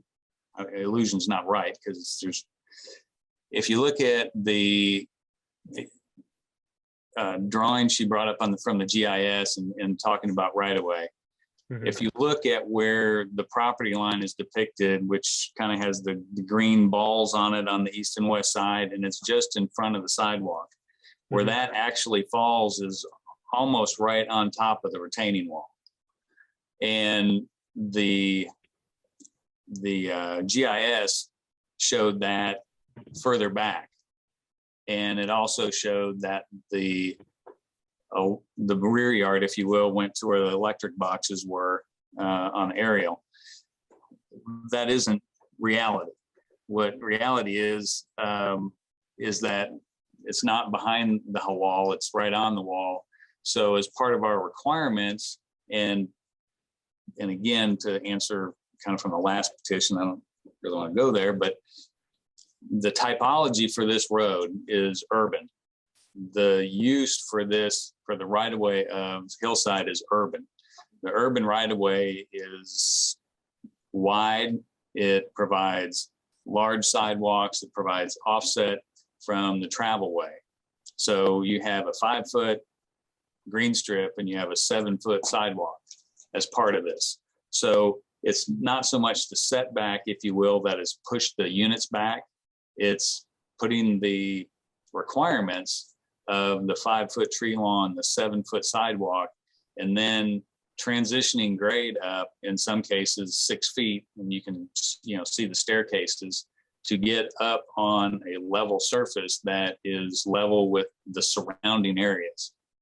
Another way to attack this, if you will, would be, well, keep everything at the street grade and just cut a big hole. Well, that won't marry up with the alley. The alley transitions grade just as fast as the lot. So as the alley comes up, where the driveway is shown is at the alley grade and ends up being flat along the top side of the lot. So all the surrounding interface with the lots remain at grade, no retaining walls, no steep slopes. So the site conditions with the various grades coming front to back is partially what limits what can be done in the front. You just can't get up as fast to provide any additional space in the back. And so that's just kind of how the unit's set up from that standpoint. So I hope I answered, was it Eric's question. I think so. So basically it's 22-ish feet back from the street. Right. And then probably about 12, 13-ish feet back from the yeah, you're about 20 feet back from the right of way, from where the right of way is. It's about 12 feet back from the back of the sidewalk. Okay, thank you. And Tim, the alley access, the elevation of the alley as you come onto the site, are you still going up? Onto the as site? You head off from the alley, are you still going, as you head east, are you still rising? We go up and actually transition out the cross slope on the alley. And then there's behind, from a grade, it's on the site plan. you can see the grades. There's a transition of about 3 feet still up from the alley onto the site. And then we have an inverted crown behind the building so that we can get site drainage into the detention pond.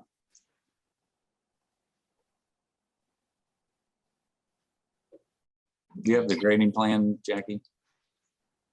Looking, you said it was in the site plan? Yes, development plan. That'll show what Barry's, answer Barry's question.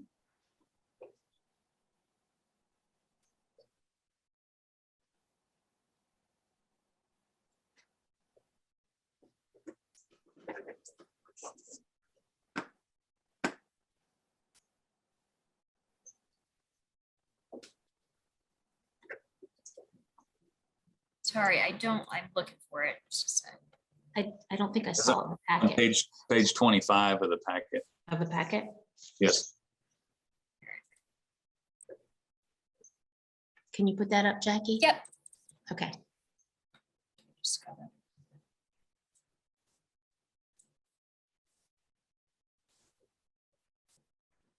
This will be a little cleaner. Oh, there we go. You zoom in just a bit. Yep. Great. So when you come up off the alley, it comes up a couple feet. We have, like I said, the inverted crown behind the back of the units to allow that to drain into the detention facility. So across, once you get up on top, there's, about 2.5 feet of grade across the units. And again, where they're set up like 2 units, like a duplex and a triplex, is where the grade break is to allow there to be a slope across the back as opposed to them being flat all the way across. Mm-hmm. Mm-hmm.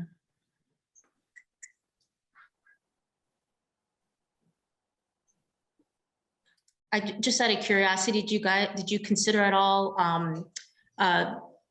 pushing the parking down, utilizing the grade to push the parking down a little bit, because you don't have any living space on your first floor anyhow? Making it lower so there wasn't a rise off the alley? Well, just utilizing the change of grade so that you can kind of bury that parking a little bit and, pull the building down so that it doesn't have as, again, just in terms of context and fitting in. I don't know, it's just utilizing the grade that you have to work with your, with the parking. It was very typical to find parking in basements in this neighborhood. Yeah, and if you look on, I don't know if you pop that up again, Jackie, on the southeast side of the site, making sure that we weren't getting too steep, getting back to existing and matching in on the southwest side where just off the corner there's an existing utility boxes and a utility for AT&T and all that. So not cutting to rise. not cutting grade and then not overcutting the site so that we still had room to provide a small detention facility. I mean, if all the site would have lowered, we would have not been able to get into the storm sewer to provide a detention and then get into storm. Okay. And I see that it's still very steep on the as you head off the site to the east, to the southeast, rising. Yeah, rising up, tying back into grade there, because there's about 5 feet of grade, or 5-6 feet of grade across the back. Okay. Okay, any other questions? If not, we'll go to the public for comment. Would anybody like to speak to this petition from the public at this time?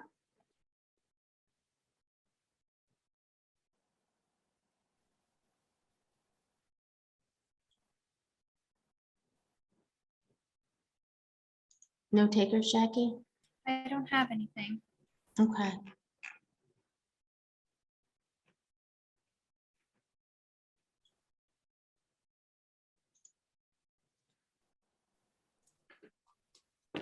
Okay, if we're not seeing anyone, then we are back to the petitioner who has the opportunity to add any further comments you might wish. Not a lot of further comments.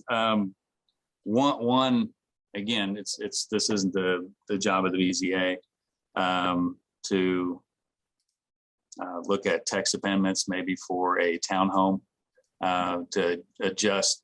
You know, I mean, a normal townhome that we see is anywhere between, you know, if you have parking in it, it's at least 20 feet wide, and they're normally, you know, 35 to 40 feet deep, which again, if you have any kind of storage or utility room, makes that 20-foot setback tough. So, and again, I understand what the use of it was for, but it's a unique situation. That's why we're at the BZA. And I can't, although we've had discussion about it, Jackie, you can mute me if I get out of line. Well, there's been a lot of discussion about the parking maximum and minimums. There's a lot of discussion about the neighborhood, about, you know, lack of parking in the neighborhood, no on-street parking, and concerns and issues. We are trying to address, and again, doing this type of project and allowing there have ample parking within the footprint of the building and not have sprawling parking on the surface, to be able to park, whether we get a young professional couple that needs 2 bedrooms and a space to grow into, or if it ends up being 3 rented rooms, we wanted to have ample parking. I have a little bit of concern about the 11 parking space max. I don't know how we police that. And if we need to come back to this board, I would hope there'd be support to allow 3 spaces in each unit, if that is going to be necessary for approval from planning.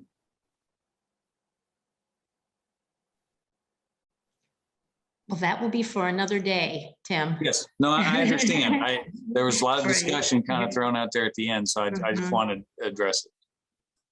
Okay. Okay, thank you. Back to the board for action. Or for further questions first of the petitioner or of staff.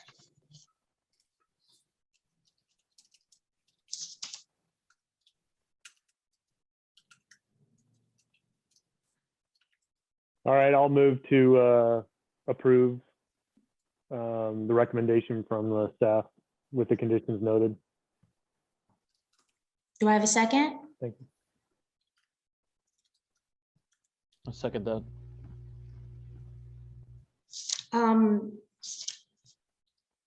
Will you entertain some, trying to remember how Joe used to do this, Jackie. Friendly amendments? Pardon, I just wanted to, the proposed finding for number 3. I would like the board to consider adding some language about the practical difficulty is found in the steep slope and in the relationship of the lot to the street elevation and the alley elevation, because I feel like that's a really specific condition of this particular piece of land and how it's situated. Sure. So if you would like to add that, right. So for those who aren't familiar, so we propose findings to the board and then you can take them or leave them, write your own. So if you want to add some, that's fine. I think Mike can jump on if I'm wrong, but I think you just propose to add and then you guys do a vote for that. And then we would just add those to the record. But do I have to ask Eric? Eric made the motion, correct? Do I have to ask him if he will entertain that sort of friendly right? That's amendment? what I was going to say, Mike. I don't know if that's a separate vote or just an amendment to the motion on the floor. It's not a separate vote. If a friendly amendment is proposed, if a friendly amendment is proposed, the person who originally proposed the motion can just adopt the friendly amendment, and that's that. Then the motion itself has been modified with the friendly amendment added. Okay, thank you. Eric, are you amenable? I will adopt the friendly amendment as Thank part you. of my motion. Thank you. Okay, any other thoughts or comments before we vote? Okay, roll call, please. Sorry, I can't remember if I was muted. Okay, Coin, Yes. Clapper, Yes. Throckmorton, Yes. Ballard, Yes. Burrell. Yes. Thank you. Okay, the variance passes. Yours. Thank you very much. Okay. We are on to case V-01-22. This is Catalent, Indiana, LLC. Staff report, please.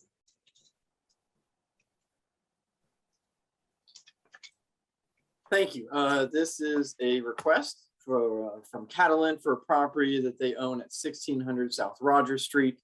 The petitioner is requesting a variance from fence and wall standards, riparian buffer standards, and front parking setback requirements in order to allow for the construction of a new parking area. So this is a property that was recently acquired by Catalent that is just to the south of their facilities on Patterson Drive. This particular property was previously used by Irving Materials as a concrete plant. It is owned mixed-use employment. You can see here on the aerial the expanse of the former use that was on the site. There was a lot of storage of gravel, a lot of uses heavy trucking, and then a concrete plant that was in the center of the site. Catalent purchased this property recently in order to provide for more parking on their overall property as a result of various expansions that they are doing, as well as increased employment, which I think has been in the paper recently, as well as some funding incentives that the city council just recently approved in order to create more jobs and allow for more expansion. Certainly a lot of this is spurred by the COVID vaccine that they are currently producing. And so they purchased this property for additional parking to be used by their facility in order to access the building that is slightly to the north of this. There is a creek that is located between this property and their building. That creek has a defined stream bed, so therefore it is subject to the riparian buffer standards that require certain setbacks and limit disturbance within that area.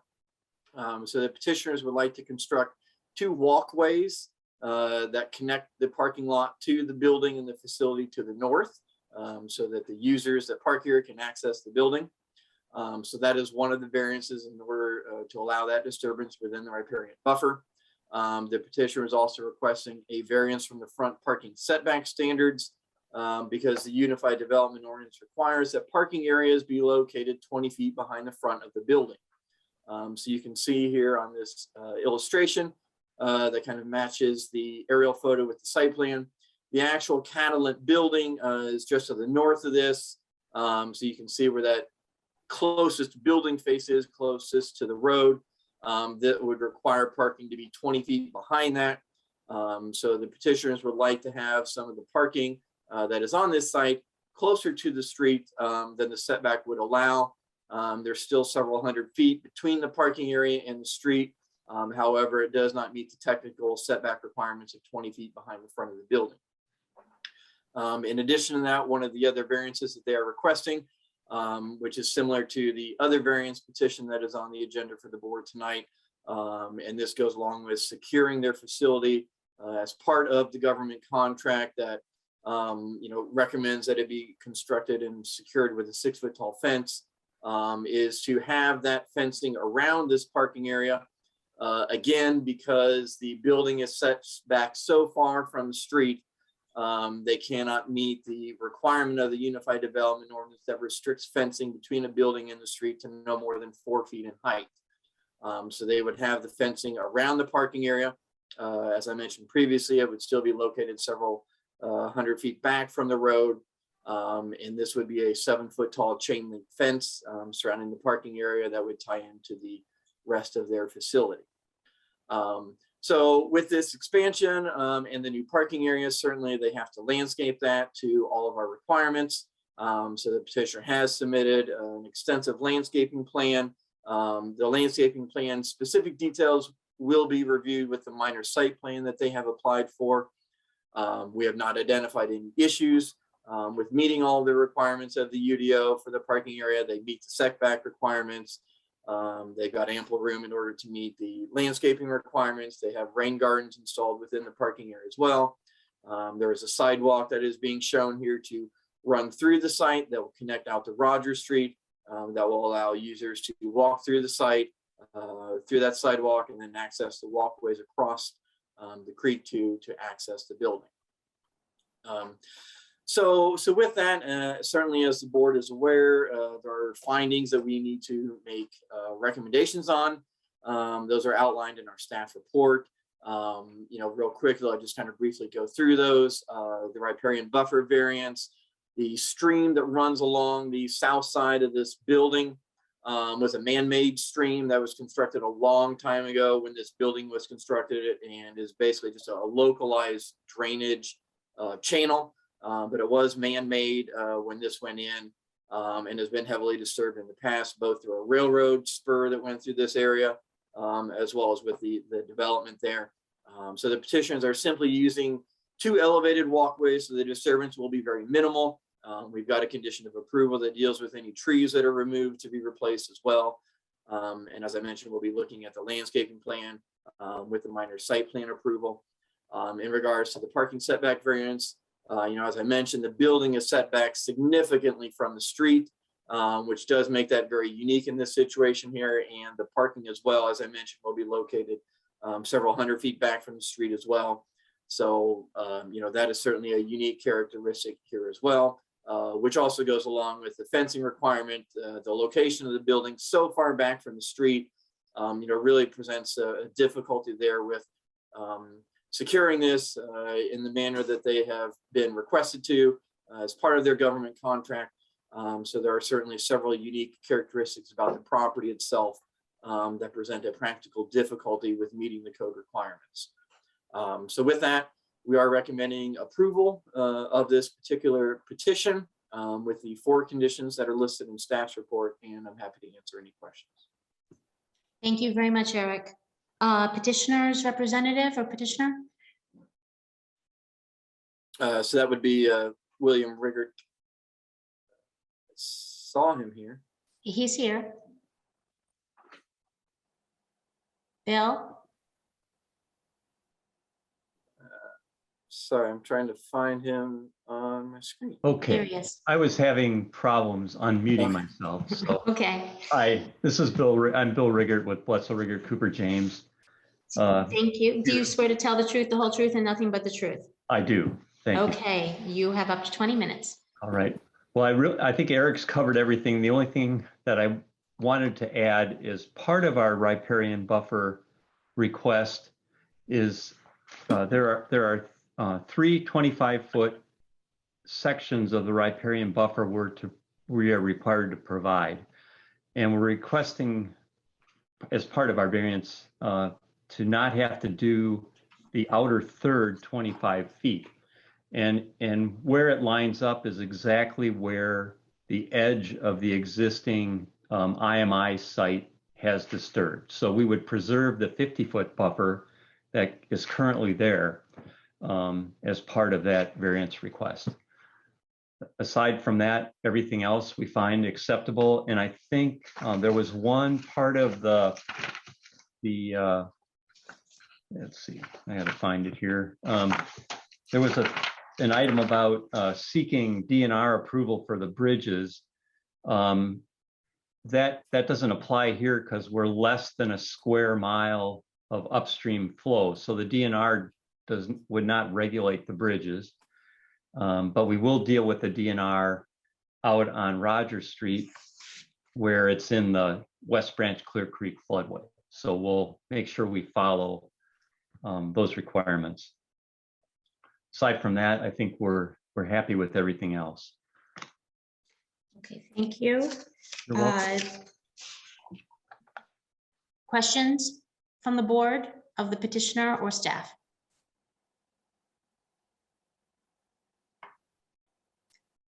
Again, Eric? this is Eric. Yeah, I just have a quick question for Eric. If the DNR issue, because that's in the recommendations from the on the board, on the staff report, is that the way you have it written? Is that the way that Mr. Rigger just explained it, or are you envisioning it differently? Just so we can clear that up as we. Yeah, as we no, read it. so the purpose of that condition was basically just to, there is a very small portion of the east section of this site that is in the floodplain of the west branch of Clear Creek that will have some disturbance in it for a driveway and a sidewalk. So that is basically just to make sure that DNR approval from DNR is granted prior to any work within the floodplain. If DNR says that no permit is needed, then that's fine as well.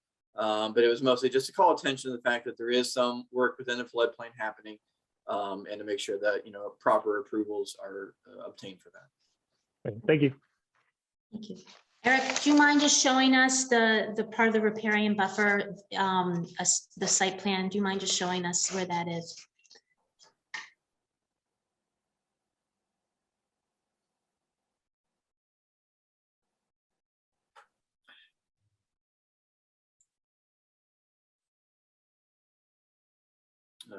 Let's see. Yeah, let me get rid of my mashup here as it kind of hides the creek.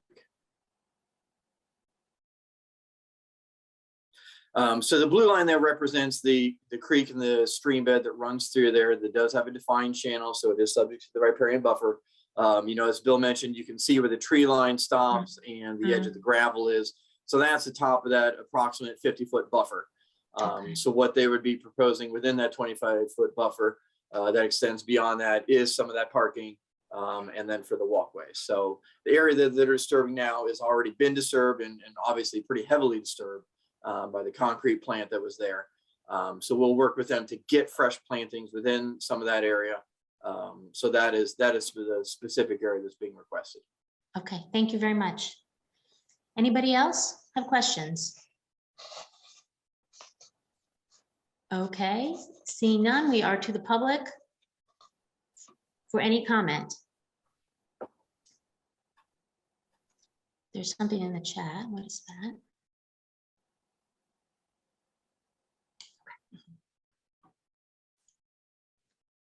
Do you see anybody, Eric? I don't see anybody in chat now. Okay, then we are back to the petitioner's representative.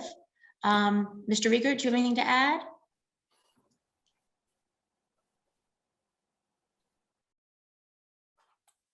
Oh, maybe he's having trouble unmuting. There is. Yeah, there we go. I should probably just leave it unmuted. Thank you, Barry. Sure. No, I have nothing more to add. We appreciate your consideration. Thank you. Thank you. Okay, we're back to the board for action.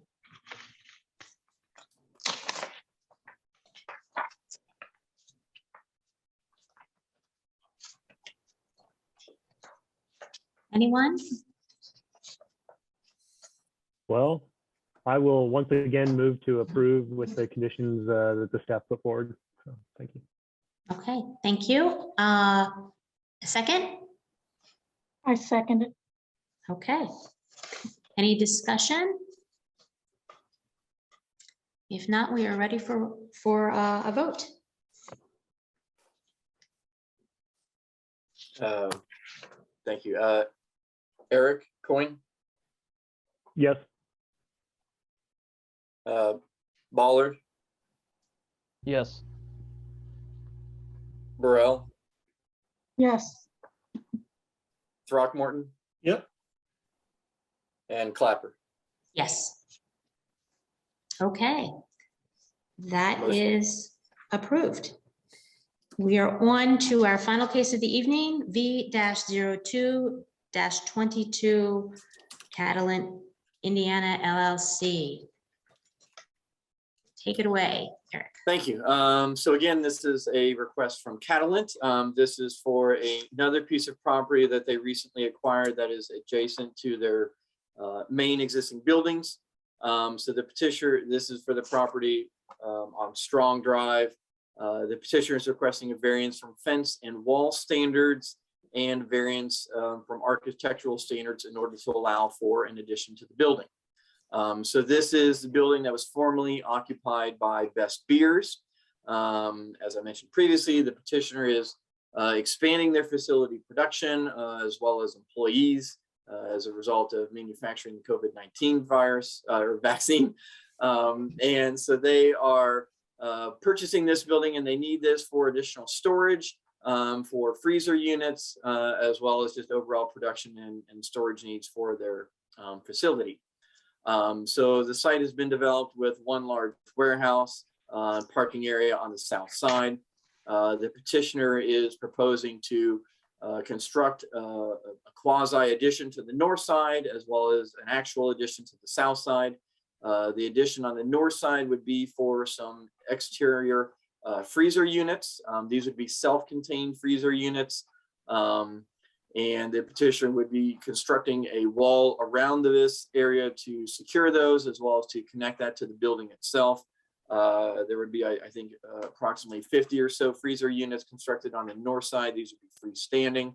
As part of that, they will need to install a substantial amount of fill on the north side of the building. The grade drops off pretty significantly.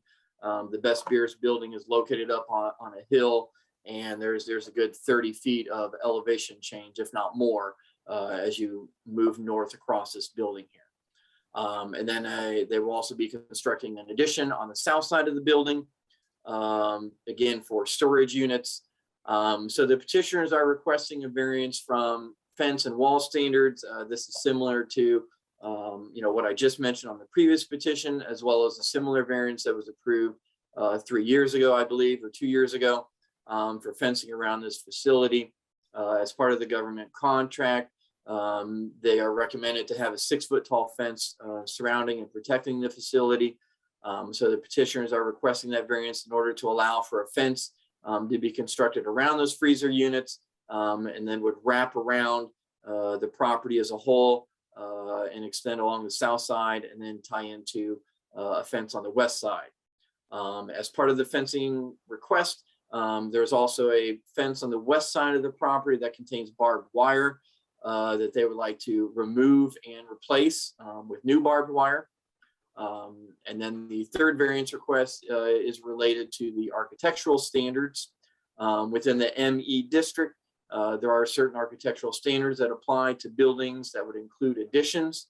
Those architectural standards require modulation, change in building height, a regular pattern of glass around the ground floor, or a series of awnings. So you have to have 3 of those 4 elements within a building addition.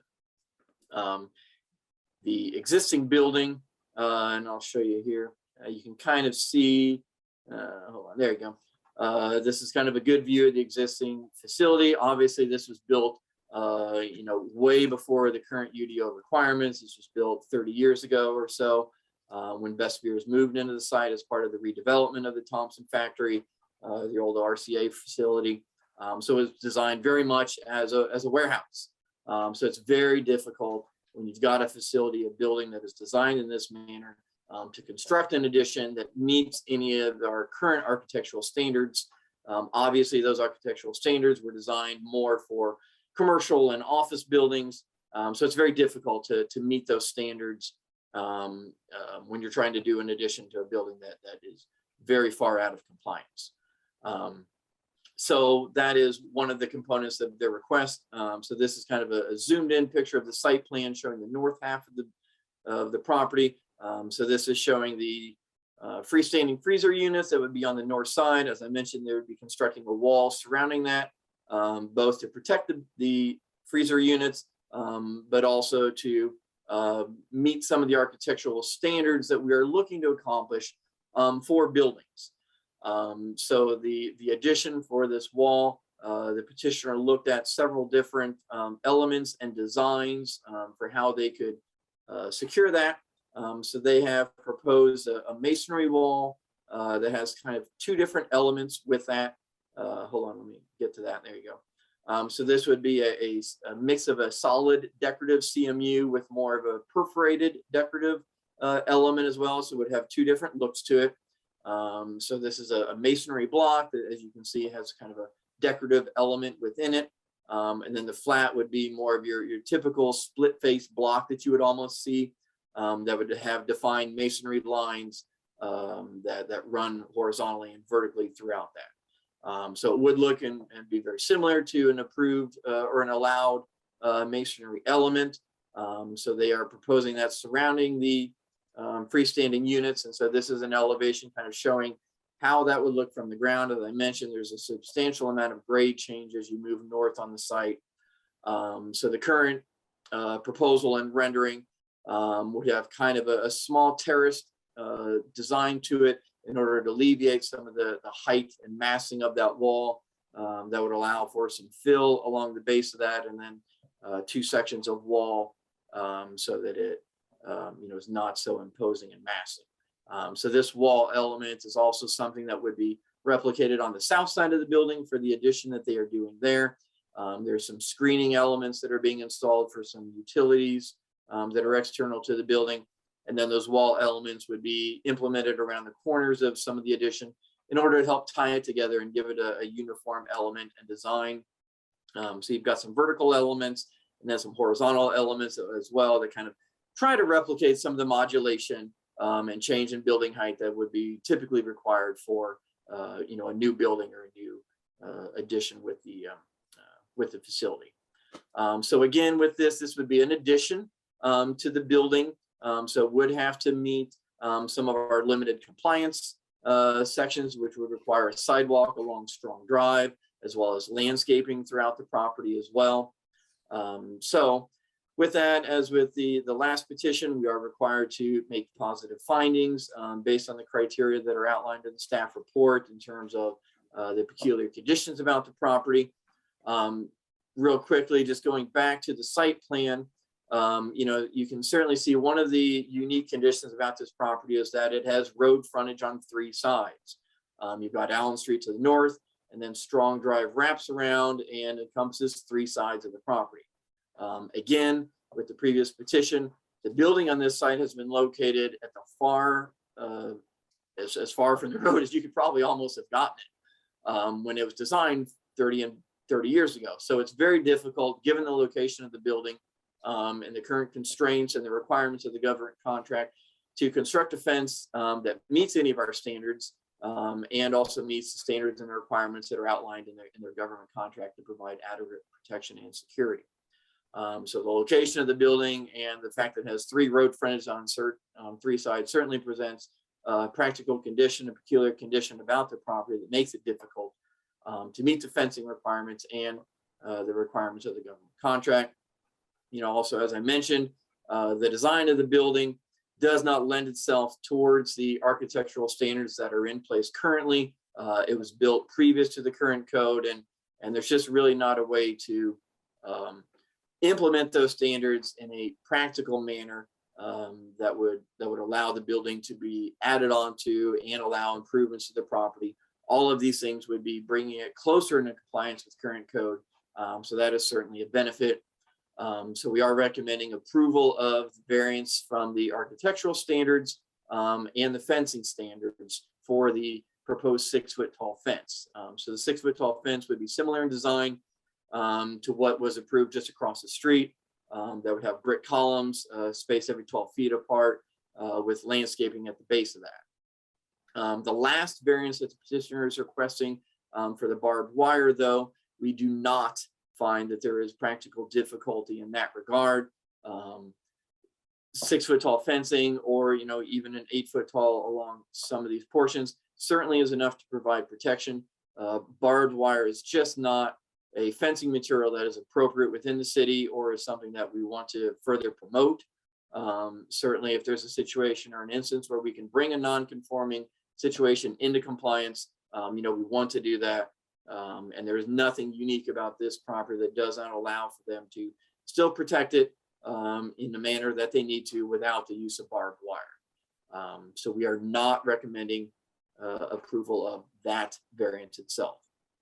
So with that and the findings that are in staff report, we are recommending approval of the 2 variances for the fence height and the architecture, and denial of the variance from the barbed wire with the 3 conditions that are listed in staff's report. And I'm happy to answer any questions. Okay, thank you, Eric. Petitioner's representative.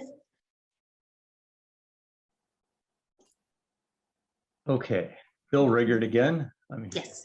To represent Catalent. And I think Eric's explained everything quite well. And we really don't have any issue with the barbed wire. We were just wanted to preserve that fence and replace it with the same, but that shouldn't be a problem. And I can try to answer any questions anybody would have. Thank you. Thank you. Okay, questions from the board?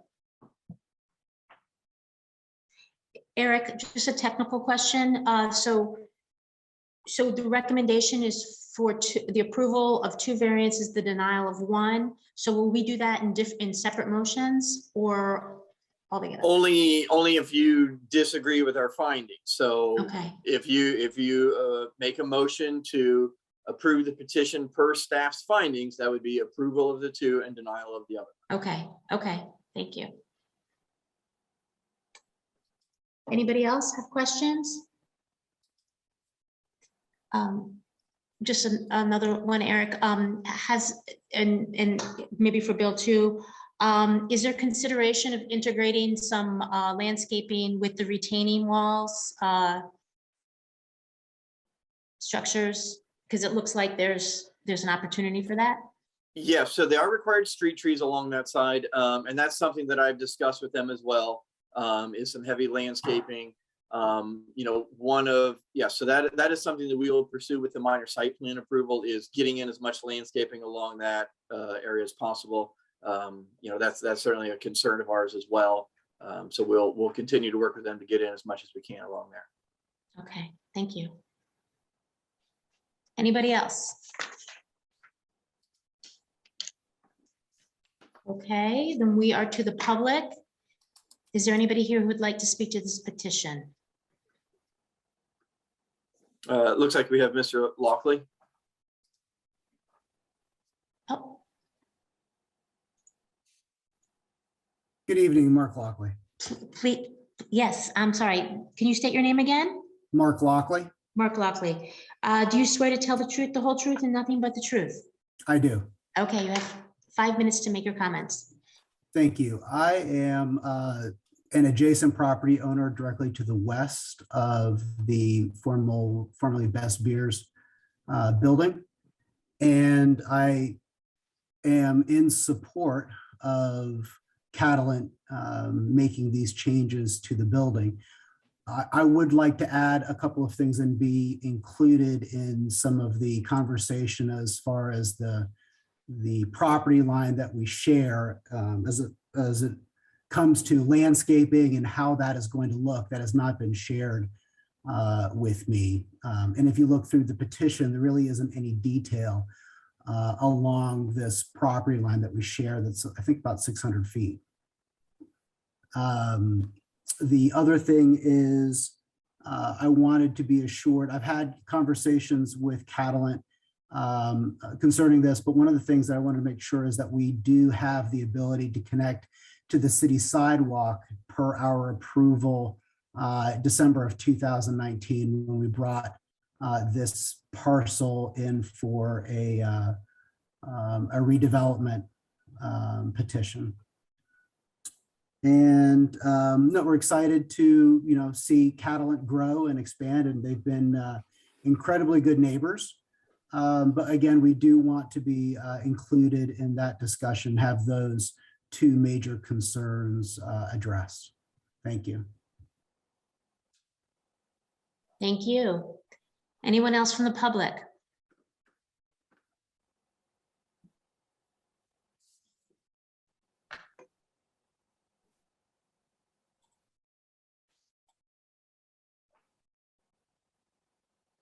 I'm not seeing anything Yes, else. anybody? Okay, so we are back to the petitioner's representative for additional comments. Mr. Riegert.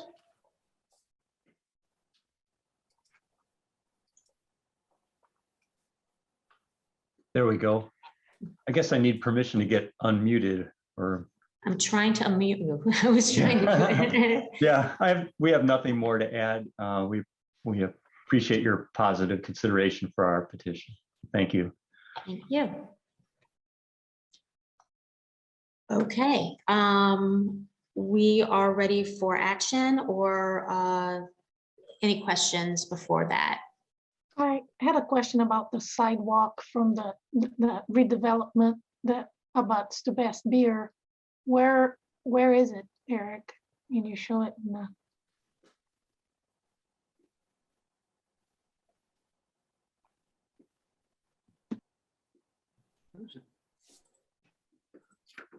Yep. So Mr. Lockley owns the property just to the west, where you can see the previous mobile homes that were on that site just to the west. And so he got approval to redevelop that 2 or 3 years ago. So the sidewalk that's being referenced is along Allen Street. And so the fence that would be included with this petition, which you can see here, would be on Catalan's property. So it would stop even with the front of that building. So it's not going to certainly encroach in the right of way and will still be set back a significant distance from the road. So I'm not immediately seeing any conflicts that would impede connection to the sidewalk along Allen Street.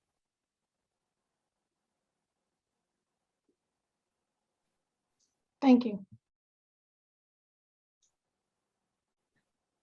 Anything else? Board members? And then also in regards to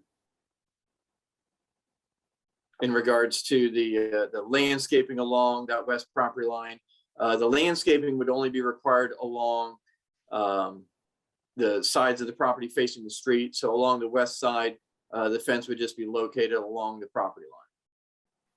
Certainly it's not going to. I'm sorry. There's no buffer yard or anything between the uses? Let me look into it. That's a good question. That would have some landscaping requirements for that. That might actually be a requirement, Barry. So that's something that I'll put on my list for the site plan approval to look into. Okay. There's a chat. Mr. Lockley says that's not the sidewalk he was referring to. Did he get another sidewalk approved from his development that would go to Strong Drive? I am not 100% positive. If you want to give me a second, or I mean, we don't typically go back to the public once public comment period is over. I can certainly leave that to the board's discretion if they want to ask him another question specifically. Flavia, do you want to ask a clarification? Yeah, and I can try to pull up his site plan. Yeah, I just want a clarification. I remember approving Mr. Lockley's development, and I remember having some sort of connection, and that would connect him to that site. So I just want to make sure that we're not overseeing, it's not an oversight. So that his site to the street to the north, a pedestrian to the east. To the east. Yeah, I'm not immediately. I'll try to find his site plan real quick. Is it? But I can't Can foresee we ask any. him? I'm sorry. Clarify. Can we ask Mr. Yeah, I will allow that, of course. Mr. Lockley? Yes. Could you please respond to Flavia's question? Yeah, so in the, if you look at the site map, there's a existing structure right on the south eastern corner of my property that is going to be removed. Right now, it's just a little shed that was there. It's the existing sidewalk that is on the very south of their property that is a city sidewalk that we had an agreement with Best Beers, and also Catalent had agreed to, that we would connect to that sidewalk. So it's going to be a little bit lower on your cursor, right by Strong Drive. Keep on going. Yeah. So it's that sidewalk right there on their property that is on the north side of that little spur, which is a city sidewalk. Right, exactly. So we had talked to the engineers at Catalent, and also we had a written agreement with Best Beers, and that is what we received the approval on. And in 2019, it was to connect to that sidewalk. So Eric, would you recommend that could we add a condition of approval if this is already, that it be in keeping with? I'm gonna be honest. That's not in public right of way, as near it's not. For what I can see. Okay. Now the sidewalk along Strong Drive is, but what connects from Strong Drive to that does go through the Best Beers former property. So I would be hesitant to have a condition that says that somebody has to go across somebody else's property. That's something that would be between two property owners. A private matter. Okay. Yes. There should hopefully be an access easement to ensure that. But to be honest, that would be a matter between two property owners if it's not in public right of way. Okay. So it looks like that Catalent is amenable to working through this issue with Mr. Lockley. And that is outside of our purview. Yes, I would leave that up to the two property owners to negotiate themselves. Okay, great. Thank you. Anything else? If not, I would be happy to entertain a motion. I'll move approval of V-01-22 with the following conditions of a permit from the Indiana Department of Natural Resources, as stated in item 1, and the variance approves a maximum number of parking spaces as noted in item 2. The disturbed areas around sidewalks will be replanted with native vegetation as in item 3, and the variance approves a fence with a maximum height of 7, with the barbed wire not being allowed as stipulated in item 4. Okay. A second? I second it. Okay, thank you. I just have a friendly amendment for some additional language to the third criteria under architectural standards. That first sentence, the practical difficulty in the use of the properties that would require building additions that would not work with the existing building design or shape. I'd like to add in there the large scale existing building, because that is a kind of a distinct aspect, is that we're really dealing with a very large facility. Yeah. Thank you. I'm making a note of that. Is that acceptable, Joe? Yes. Thank you.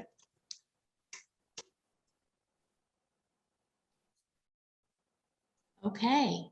If there's no more thoughts or discussion, we are ready for a vote. Throckmorton? Yes. Coyne? Yes. Burrell? Yes. Ballard? Yes. Clapper? Yes. Okay, the petition or the approval is granted. Good luck, and thank you all so much this evening.